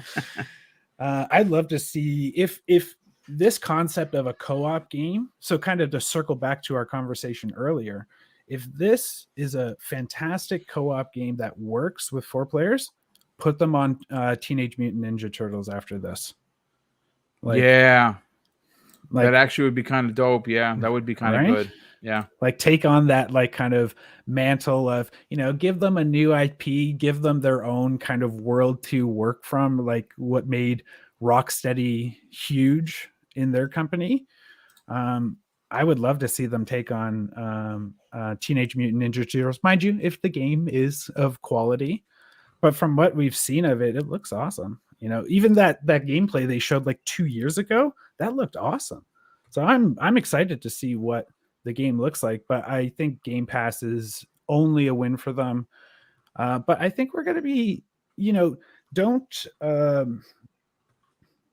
always look at what Game Pass is tweeting out, because when Outriders came out last year, we had a week's notice of that. So in my gut, and I could be completely wrong, but we got a big game, Tiny Tina, at the end of this month. A co-op game that needs a player base, is up against Elden Ring now. I feel like we're going to be getting little things like that also to kind of fill in gaps that we don't have, get that week of hype of, the Gearbox Twitter account talking with the Xbox Game Pass Twitter account and going back and forth. So I think for co-op games like this, Game Pass is only a win, especially if you're crossplay. Yeah, I mean, well, you want people to play your game, and a good way to get people to play your game, especially in a 4-player co-op setting, Game Pass is probably your best bet. Xbox is probably your best bet as well. Crispy Bomb, let's bring you in on the conversation. Listen, Microsoft, they're hitting all the right notes, right? Game Pass, 25 million subscribers. I think it's closer to 30. I would even dare say that it's over 30. They just announced 25, and that's fine. This is one of those games that, you know, the Batman right now is has mass appeal in the theaters. People are, you know, it's the zeitgeist, if you will, of conversation in the, you know, in the community, both on social media and all of your movie fans. Matt Reeves apparently made something really close to the Long Halloween in live action, which is extremely hard to do, and he seemed to have potentially pulled it off based on its reviews. In the same year, Crispy, we're getting a 4-player Batman game based on the Court of Owls. I mean, 2 unbelievable stories within the Batman universe. And, you know, the one thing that for me, when I think of PlayStation, I think of single player experience. When I think of Xbox, well, that's different. I think of multiplayer. And what better game to drop into Xbox Game Pass that's going to bring a huge fan base of multiplayer than Arkham Knights. Holy cow! The new Batman game. What are your thoughts on? Does Xbox Game Pass need Gotham Knights? Well, I mean, WB's had a pretty good relationship with Xbox. A lot of people don't realize that. Yes, and they need money, and Xbox has money. You can download. Now, don't get me wrong, you don't get all the DLC, but you can download Mortal Kombat 10. Yep. You can download Mortal Kombat 11. Okay, you can play those games, bare minimum. All right. Now we're talking about a 4-player co-op game. Okay. Now, regardless of actually people, 2-player co-op. My apologies. Is it 2-player? Yeah, I thought it was 4-player. No, I've heard it's 4-player. They're just is it? Oh, they could change it. Yeah. Well, because you have Red Hood, you have Batgirl, right? You have who else do you have? I can't remember off the top of my head, but Nightwing. Yeah, Nightwing, and then Robin, Batgirl, Red Hood. Yeah, Red Hood is my jam. Like Red Hood, like that's where I go and say, like, you want to build a base, but I'm not talking about player base. Okay, so just to give everyone the heads up, just confirmed.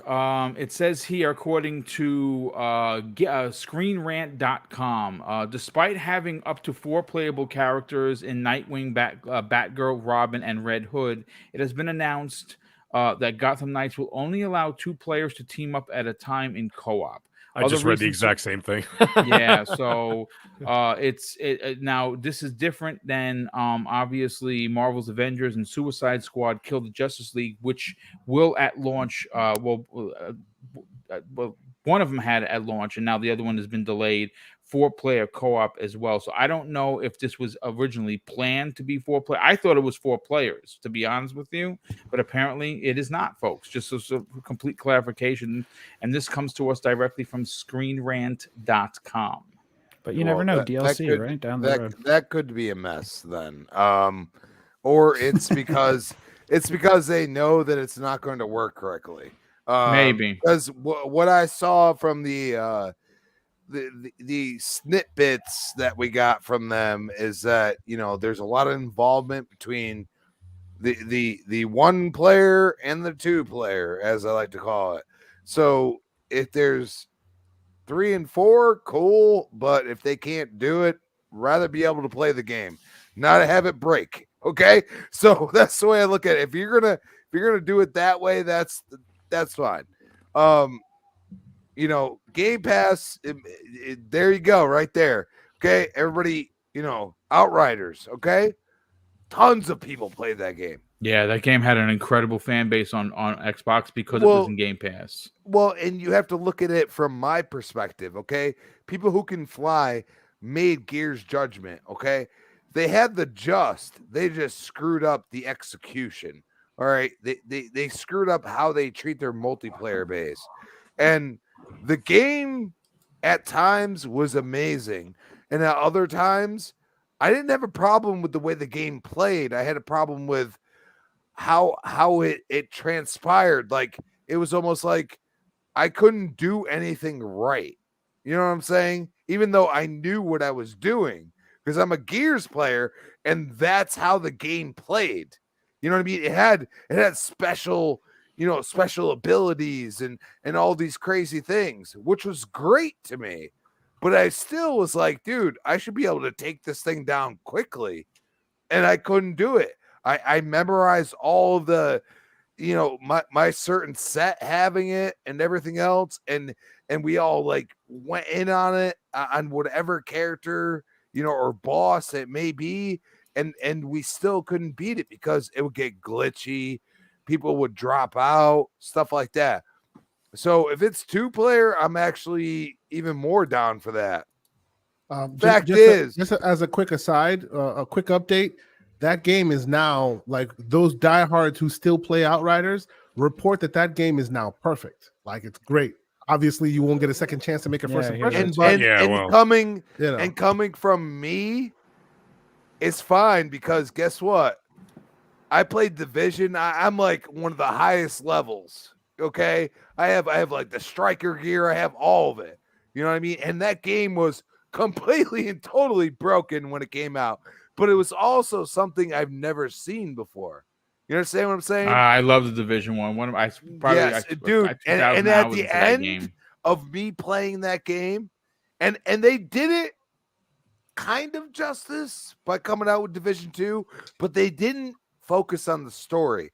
And I feel like if they kind of cross between that, and you have to realize the Court of Owls is a huge comic series. It's like at least 100 issues.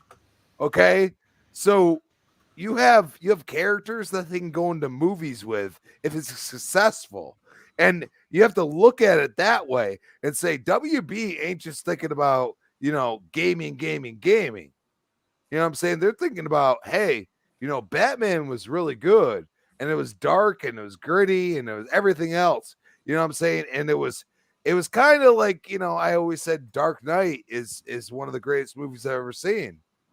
You know what I'm saying? But at the same time, you can still reinvent the wheel. You just have to do it in a different way. And this was more, like focused on being a cop in a way, but not being a cop.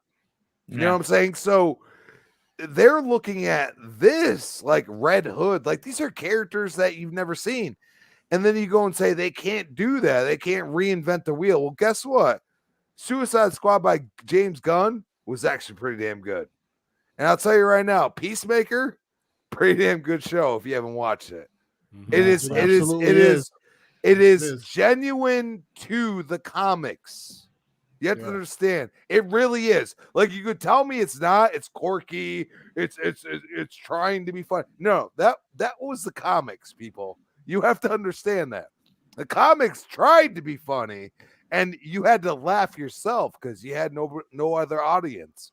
So you look at what they're doing right now, and if they put this in Game Pass, my God. People are going to be like, man, can we get, like, they can call it the Court of Owls and people will understand. And I think as long as it's going to have story. So at the end of the day, if they kind of lead people to where they want to be led rather than, focusing on one single narrative, I think people will be like, bring all kinds of opinions and it'll get talked about, and it's on Game Pass, and it's just download, play the game.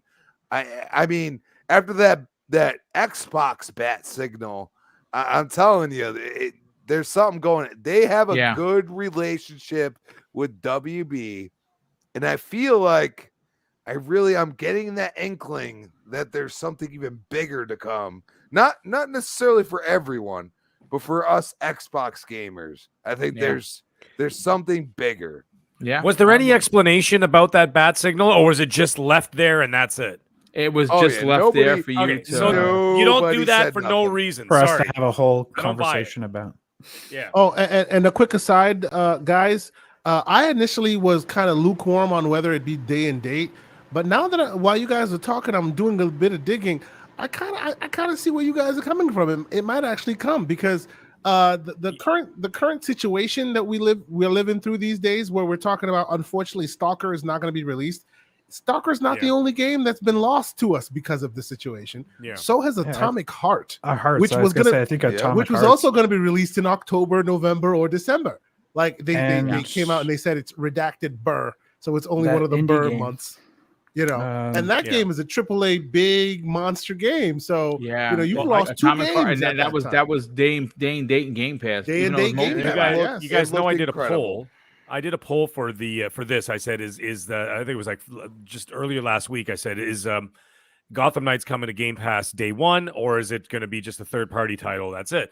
And the poll ended. I had over 400 and something people did it, and it ended at 51% say it'll remain third party.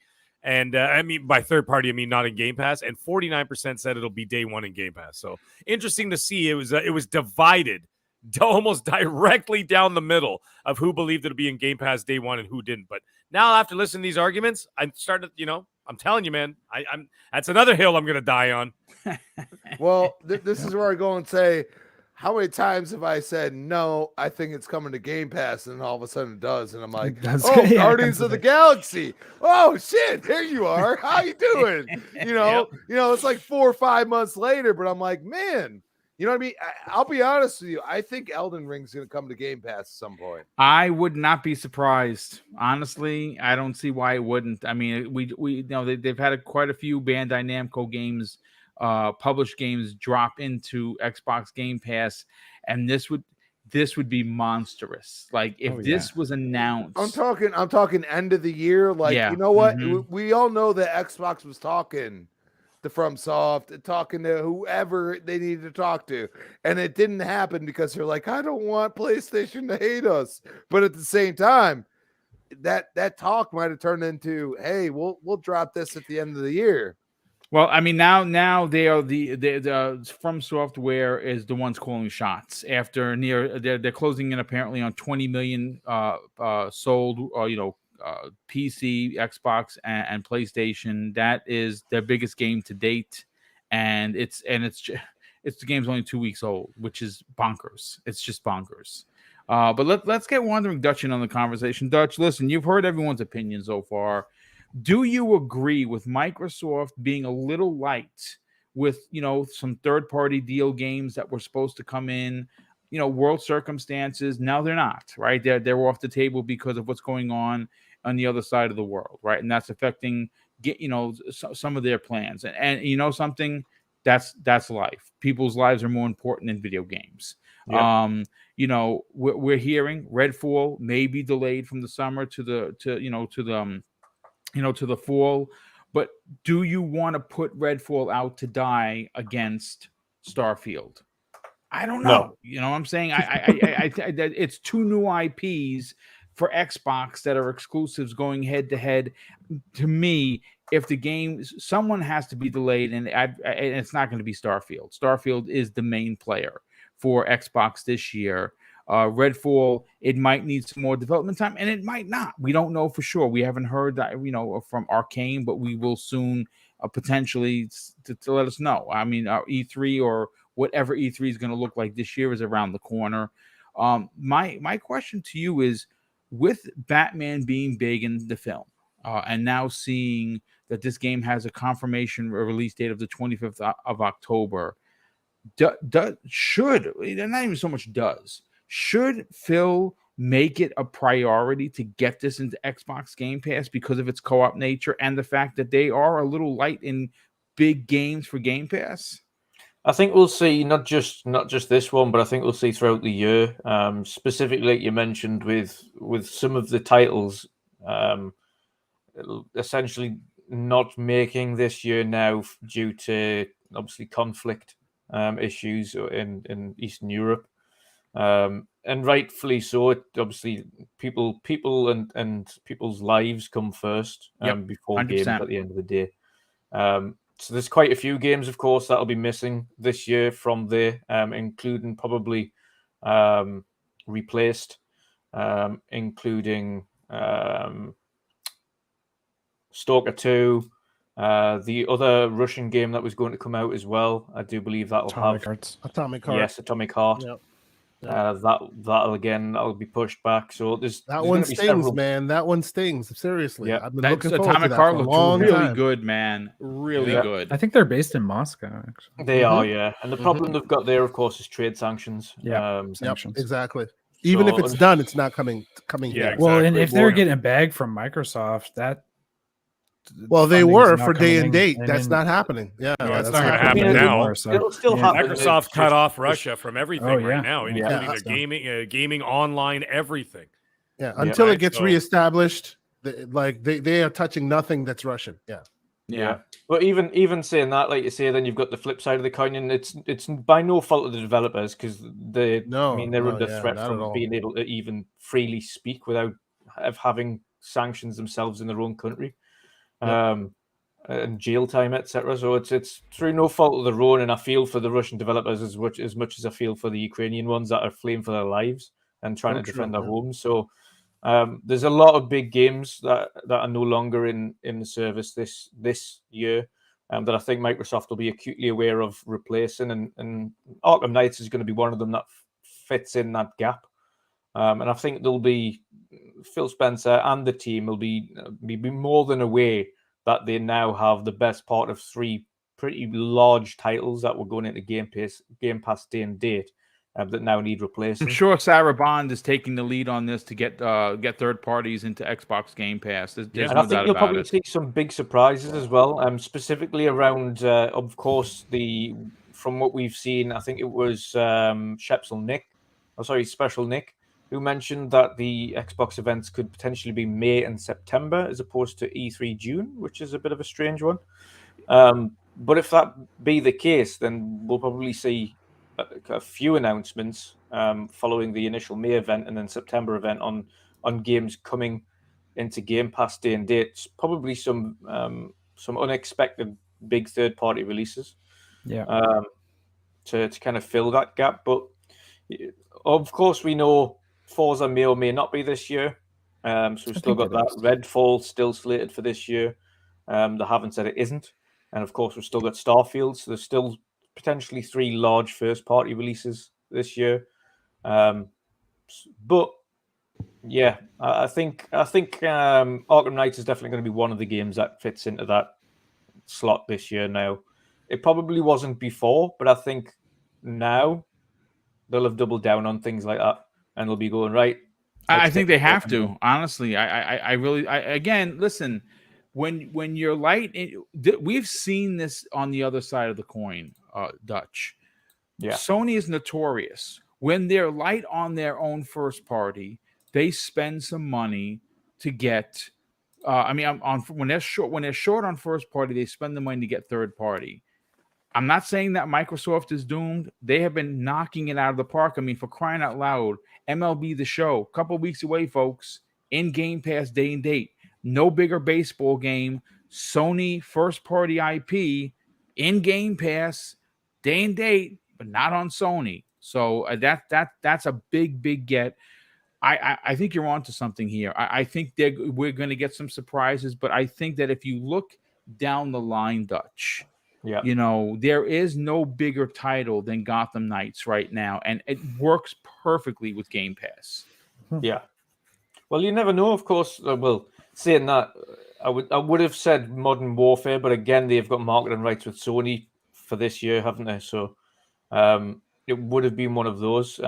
Maybe he's even potentially look to get that in after the initial 1 month. Maybe he's dropped Modern Warfare in the month after its release into Game Pass. You never know. They could fight for that. To be honest, they had the launch advertisements for Sony, or the build-up launch advertisements for Sony. They're allowed to freely advertise it. Maybe they don't advertise it's in Game Pass on posters and on the TV and things, but they could very well drop it into Game Pass and not really make a big deal out of it.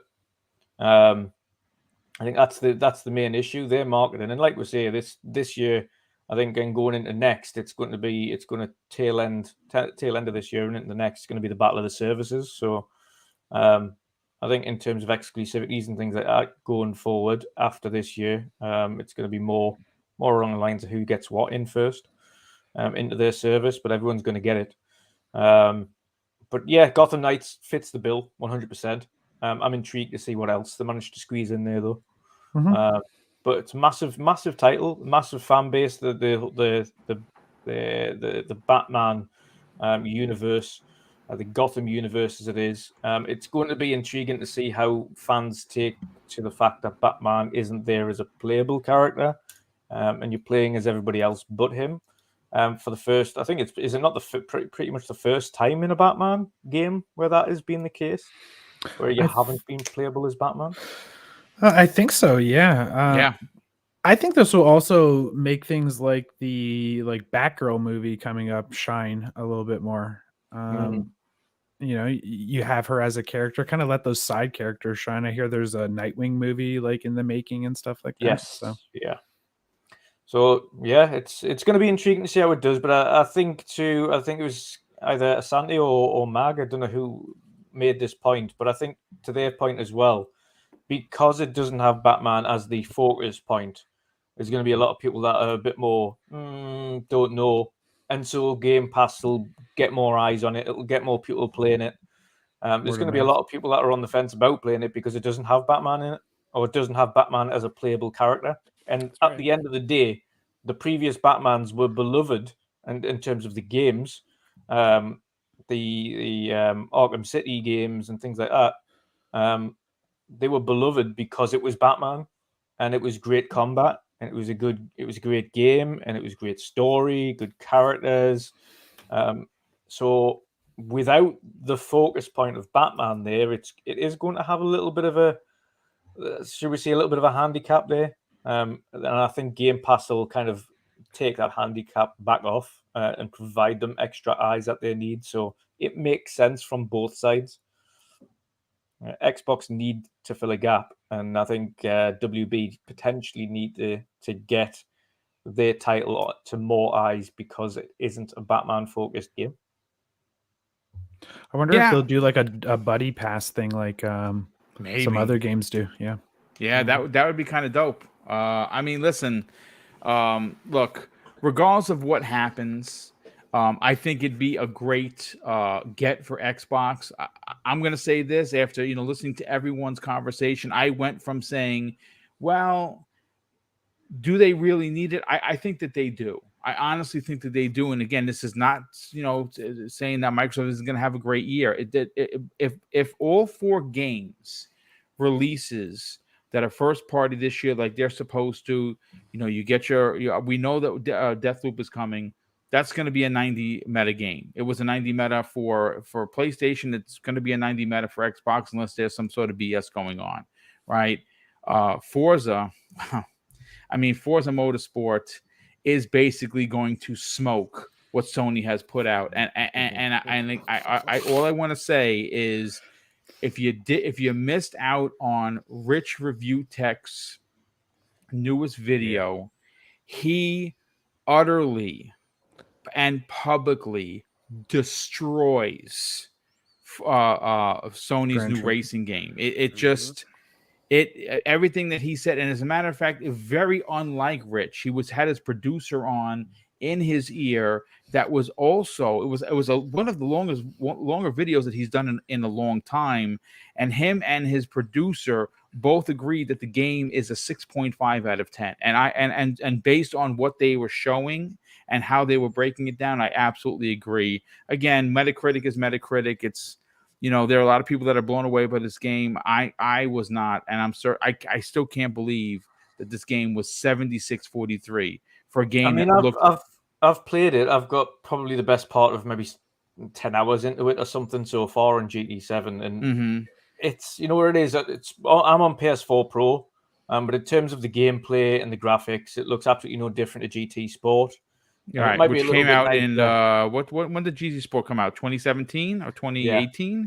2017, maybe earlier. Isn't it also it doesn't even look as good as Forza Motorsport 7. Yeah, from 5 years ago. I'm watching those comparisons. And Digital Foundry keep trying to defend that hill, but I disagree. There's no defending that. It's then terrible. you add to the fact, add to that fact when it came out, you add to the fact that there are no cars that are newer than what? 2017. 2017. It's strange year, isn't it?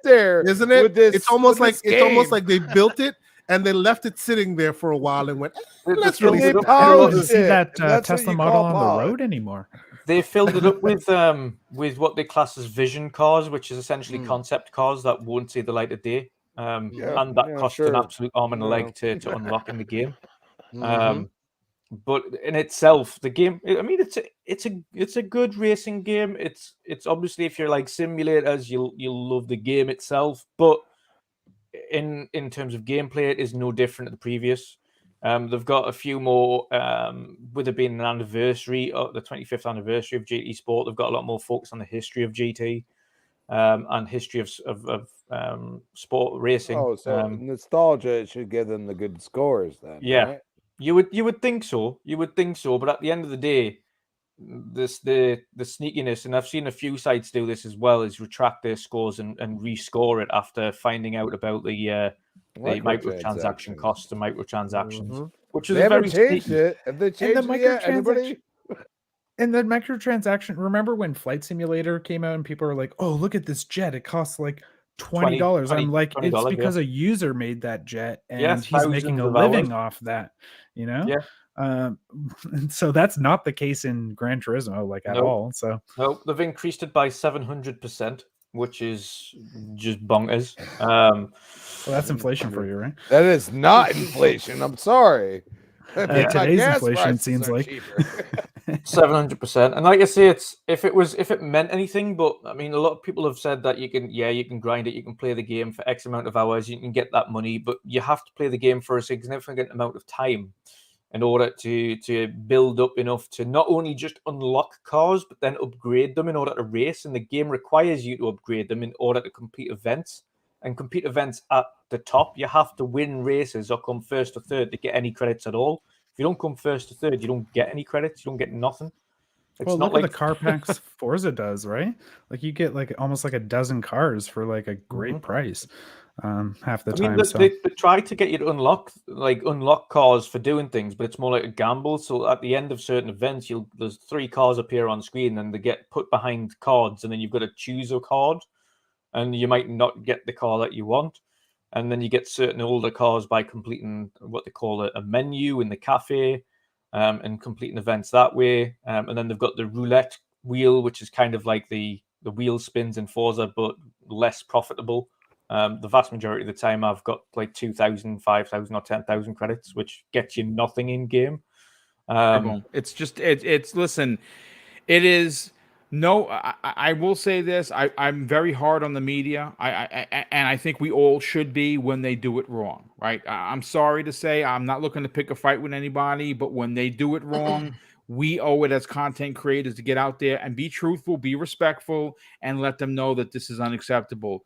To the credit of many of the bigger sites, they did call Sony. They did pull their coattails, so to speak. And they let everyone know that these microtransactions are egregious. All I can say is go check out Rich's new video. It is hilarious. It is eye-opening. And it does draw up a lot of question in regards to Metacritic on how a game that's this broken, that looks this bad, and is literally robbing people blind, gets an 88, because if we look back to what happened with Forza Motorsport 7, it actually lost points for having microtransactions that it actually didn't have. It had loot boxes that you could win in game, but you couldn't buy them, and somehow it lost points. I'm just saying, keep it 100, as the kids are saying. But listen, let me catch up on what the super chats, and we'll get everyone out of here. Short 2-hour show. I want to thank. We had almost 300 people here. Sorry I didn't get a chance to maybe say hello to everyone. I'm working on something in the background. Someone just DM'd me that blew my mind, and I'll be making some announcements later on, hopefully in the coming months, of someone I'm going to be working with that's going to be a guest on this show. I cannot wait to talk about it. But let me get into the remaining of the super chats. Thanks, Kay Asante. We had let's see where we are. Spider-Man, a good friend of the show, he drops a $2 super chat and he says, Tom Brady is back, baby. Let's go, Buccaneers. Yeah, Tom Brady's coming back out of retirement. That guy knew that guy. That man, clearly that man is from my neck of the woods. Yeah, You he know, just it- does it's not. He time does to let not him know how to know. sit on his hands.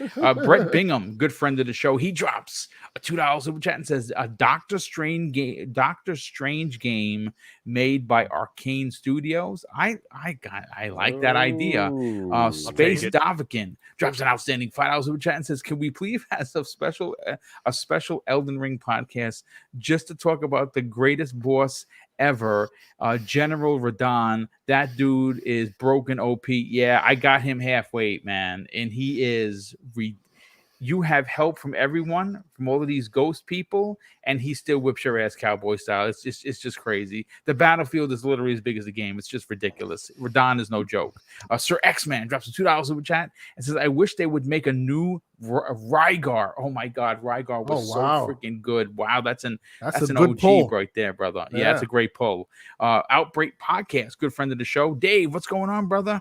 He drops the $2 super chat and says, OMG, awesome panel boom, Chris BK, K Asante, Dutch, and the Mag. And of course, obviously, we have Joshua James from the Xbox North podcast. Listen, folks, thank you so much for coming out, hanging out on your Monday evening. I noticed that we were a little bit low in the numbers because these notifications, man, they're not going out. YouTube screws the little guy again, which sucks. Same for us. It's been it's gross, lately. and there's no one you can talk to. There's no one, I'm gonna go at them. Listen, if you guys are not getting notifications, please do me a favor.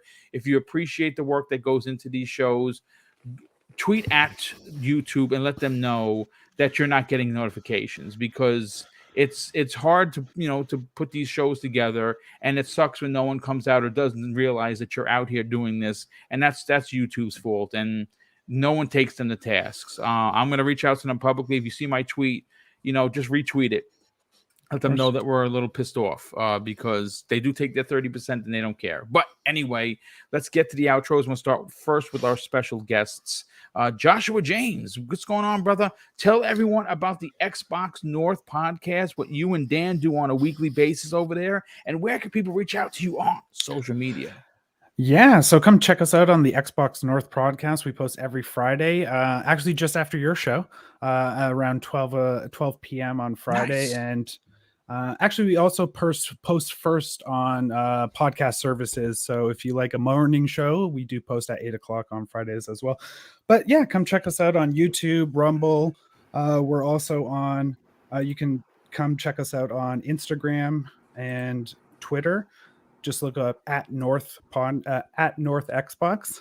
So we couldn't get that domain name, so it's too bad. But yeah, no, come check us out. Send us DMs. If you want to come on the show, shoot me a message. Always looking for more people to come. But yeah, it's just a short podcast, and it's every Friday. And we got to get Dan on this show soon. Yes, 100%, absolutely. Well, listen, thanks, Josh, for being here, brother. Definitely appreciate it. This is your second appearance to be here, and we'll get you back on here. And maybe next time we do a duo and get you and Dan on here. No. That would be awesome.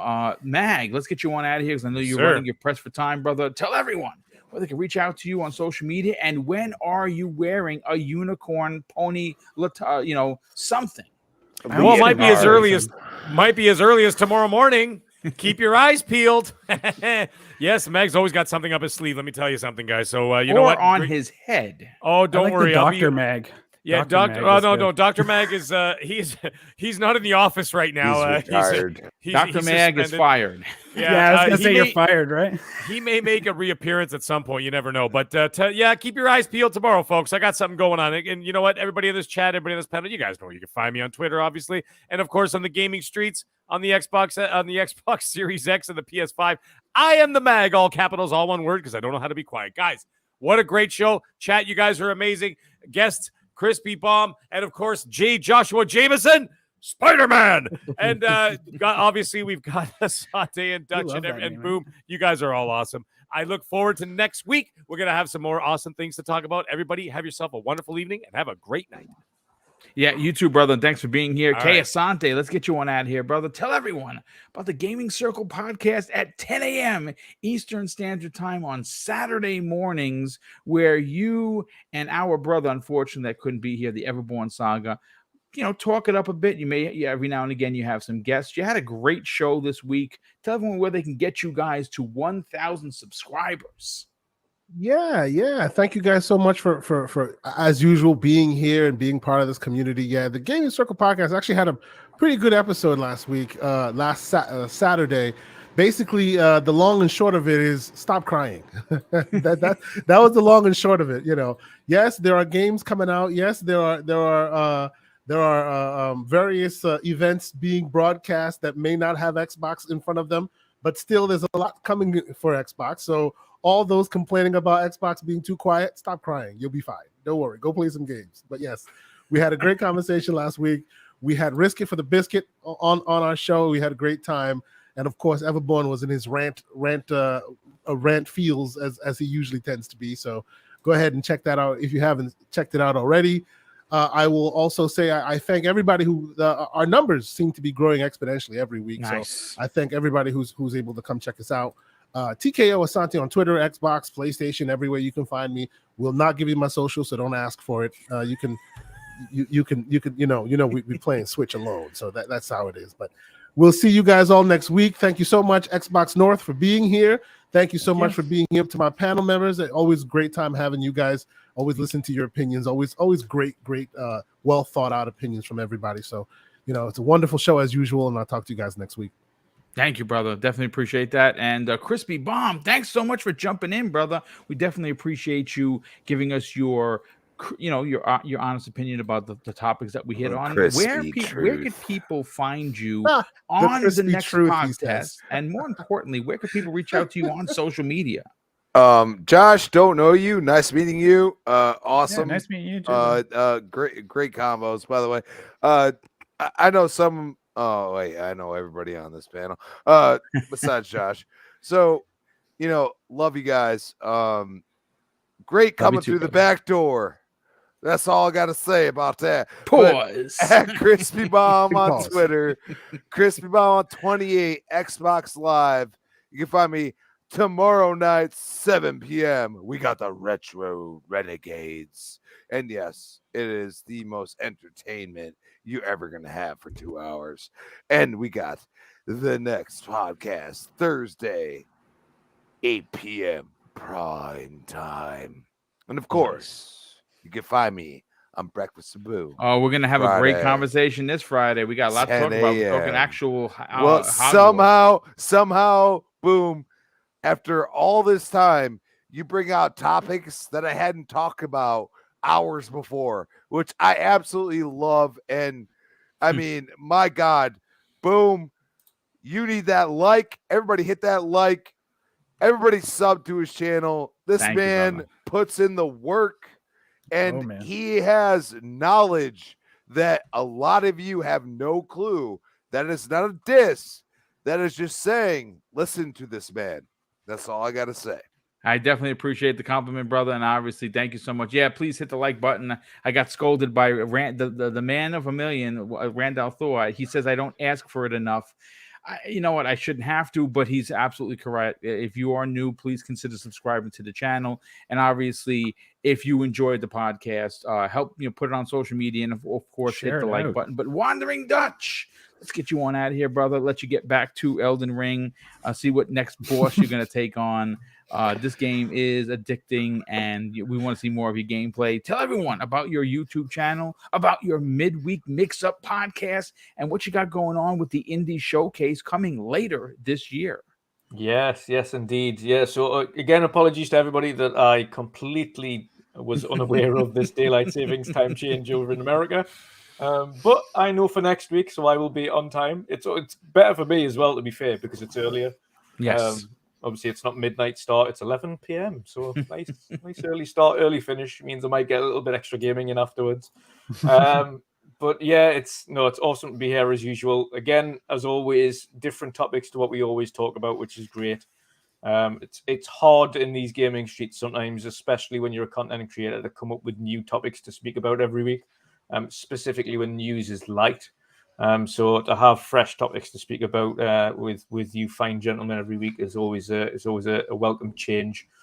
But you can find me over on my channel, of course, Wondering Dutch, and on Twitter at Wondering Dutch. Pleasure to be on with Crispy Bomb, of course, and the rest of the panel, and Joshua James, of course, again this week.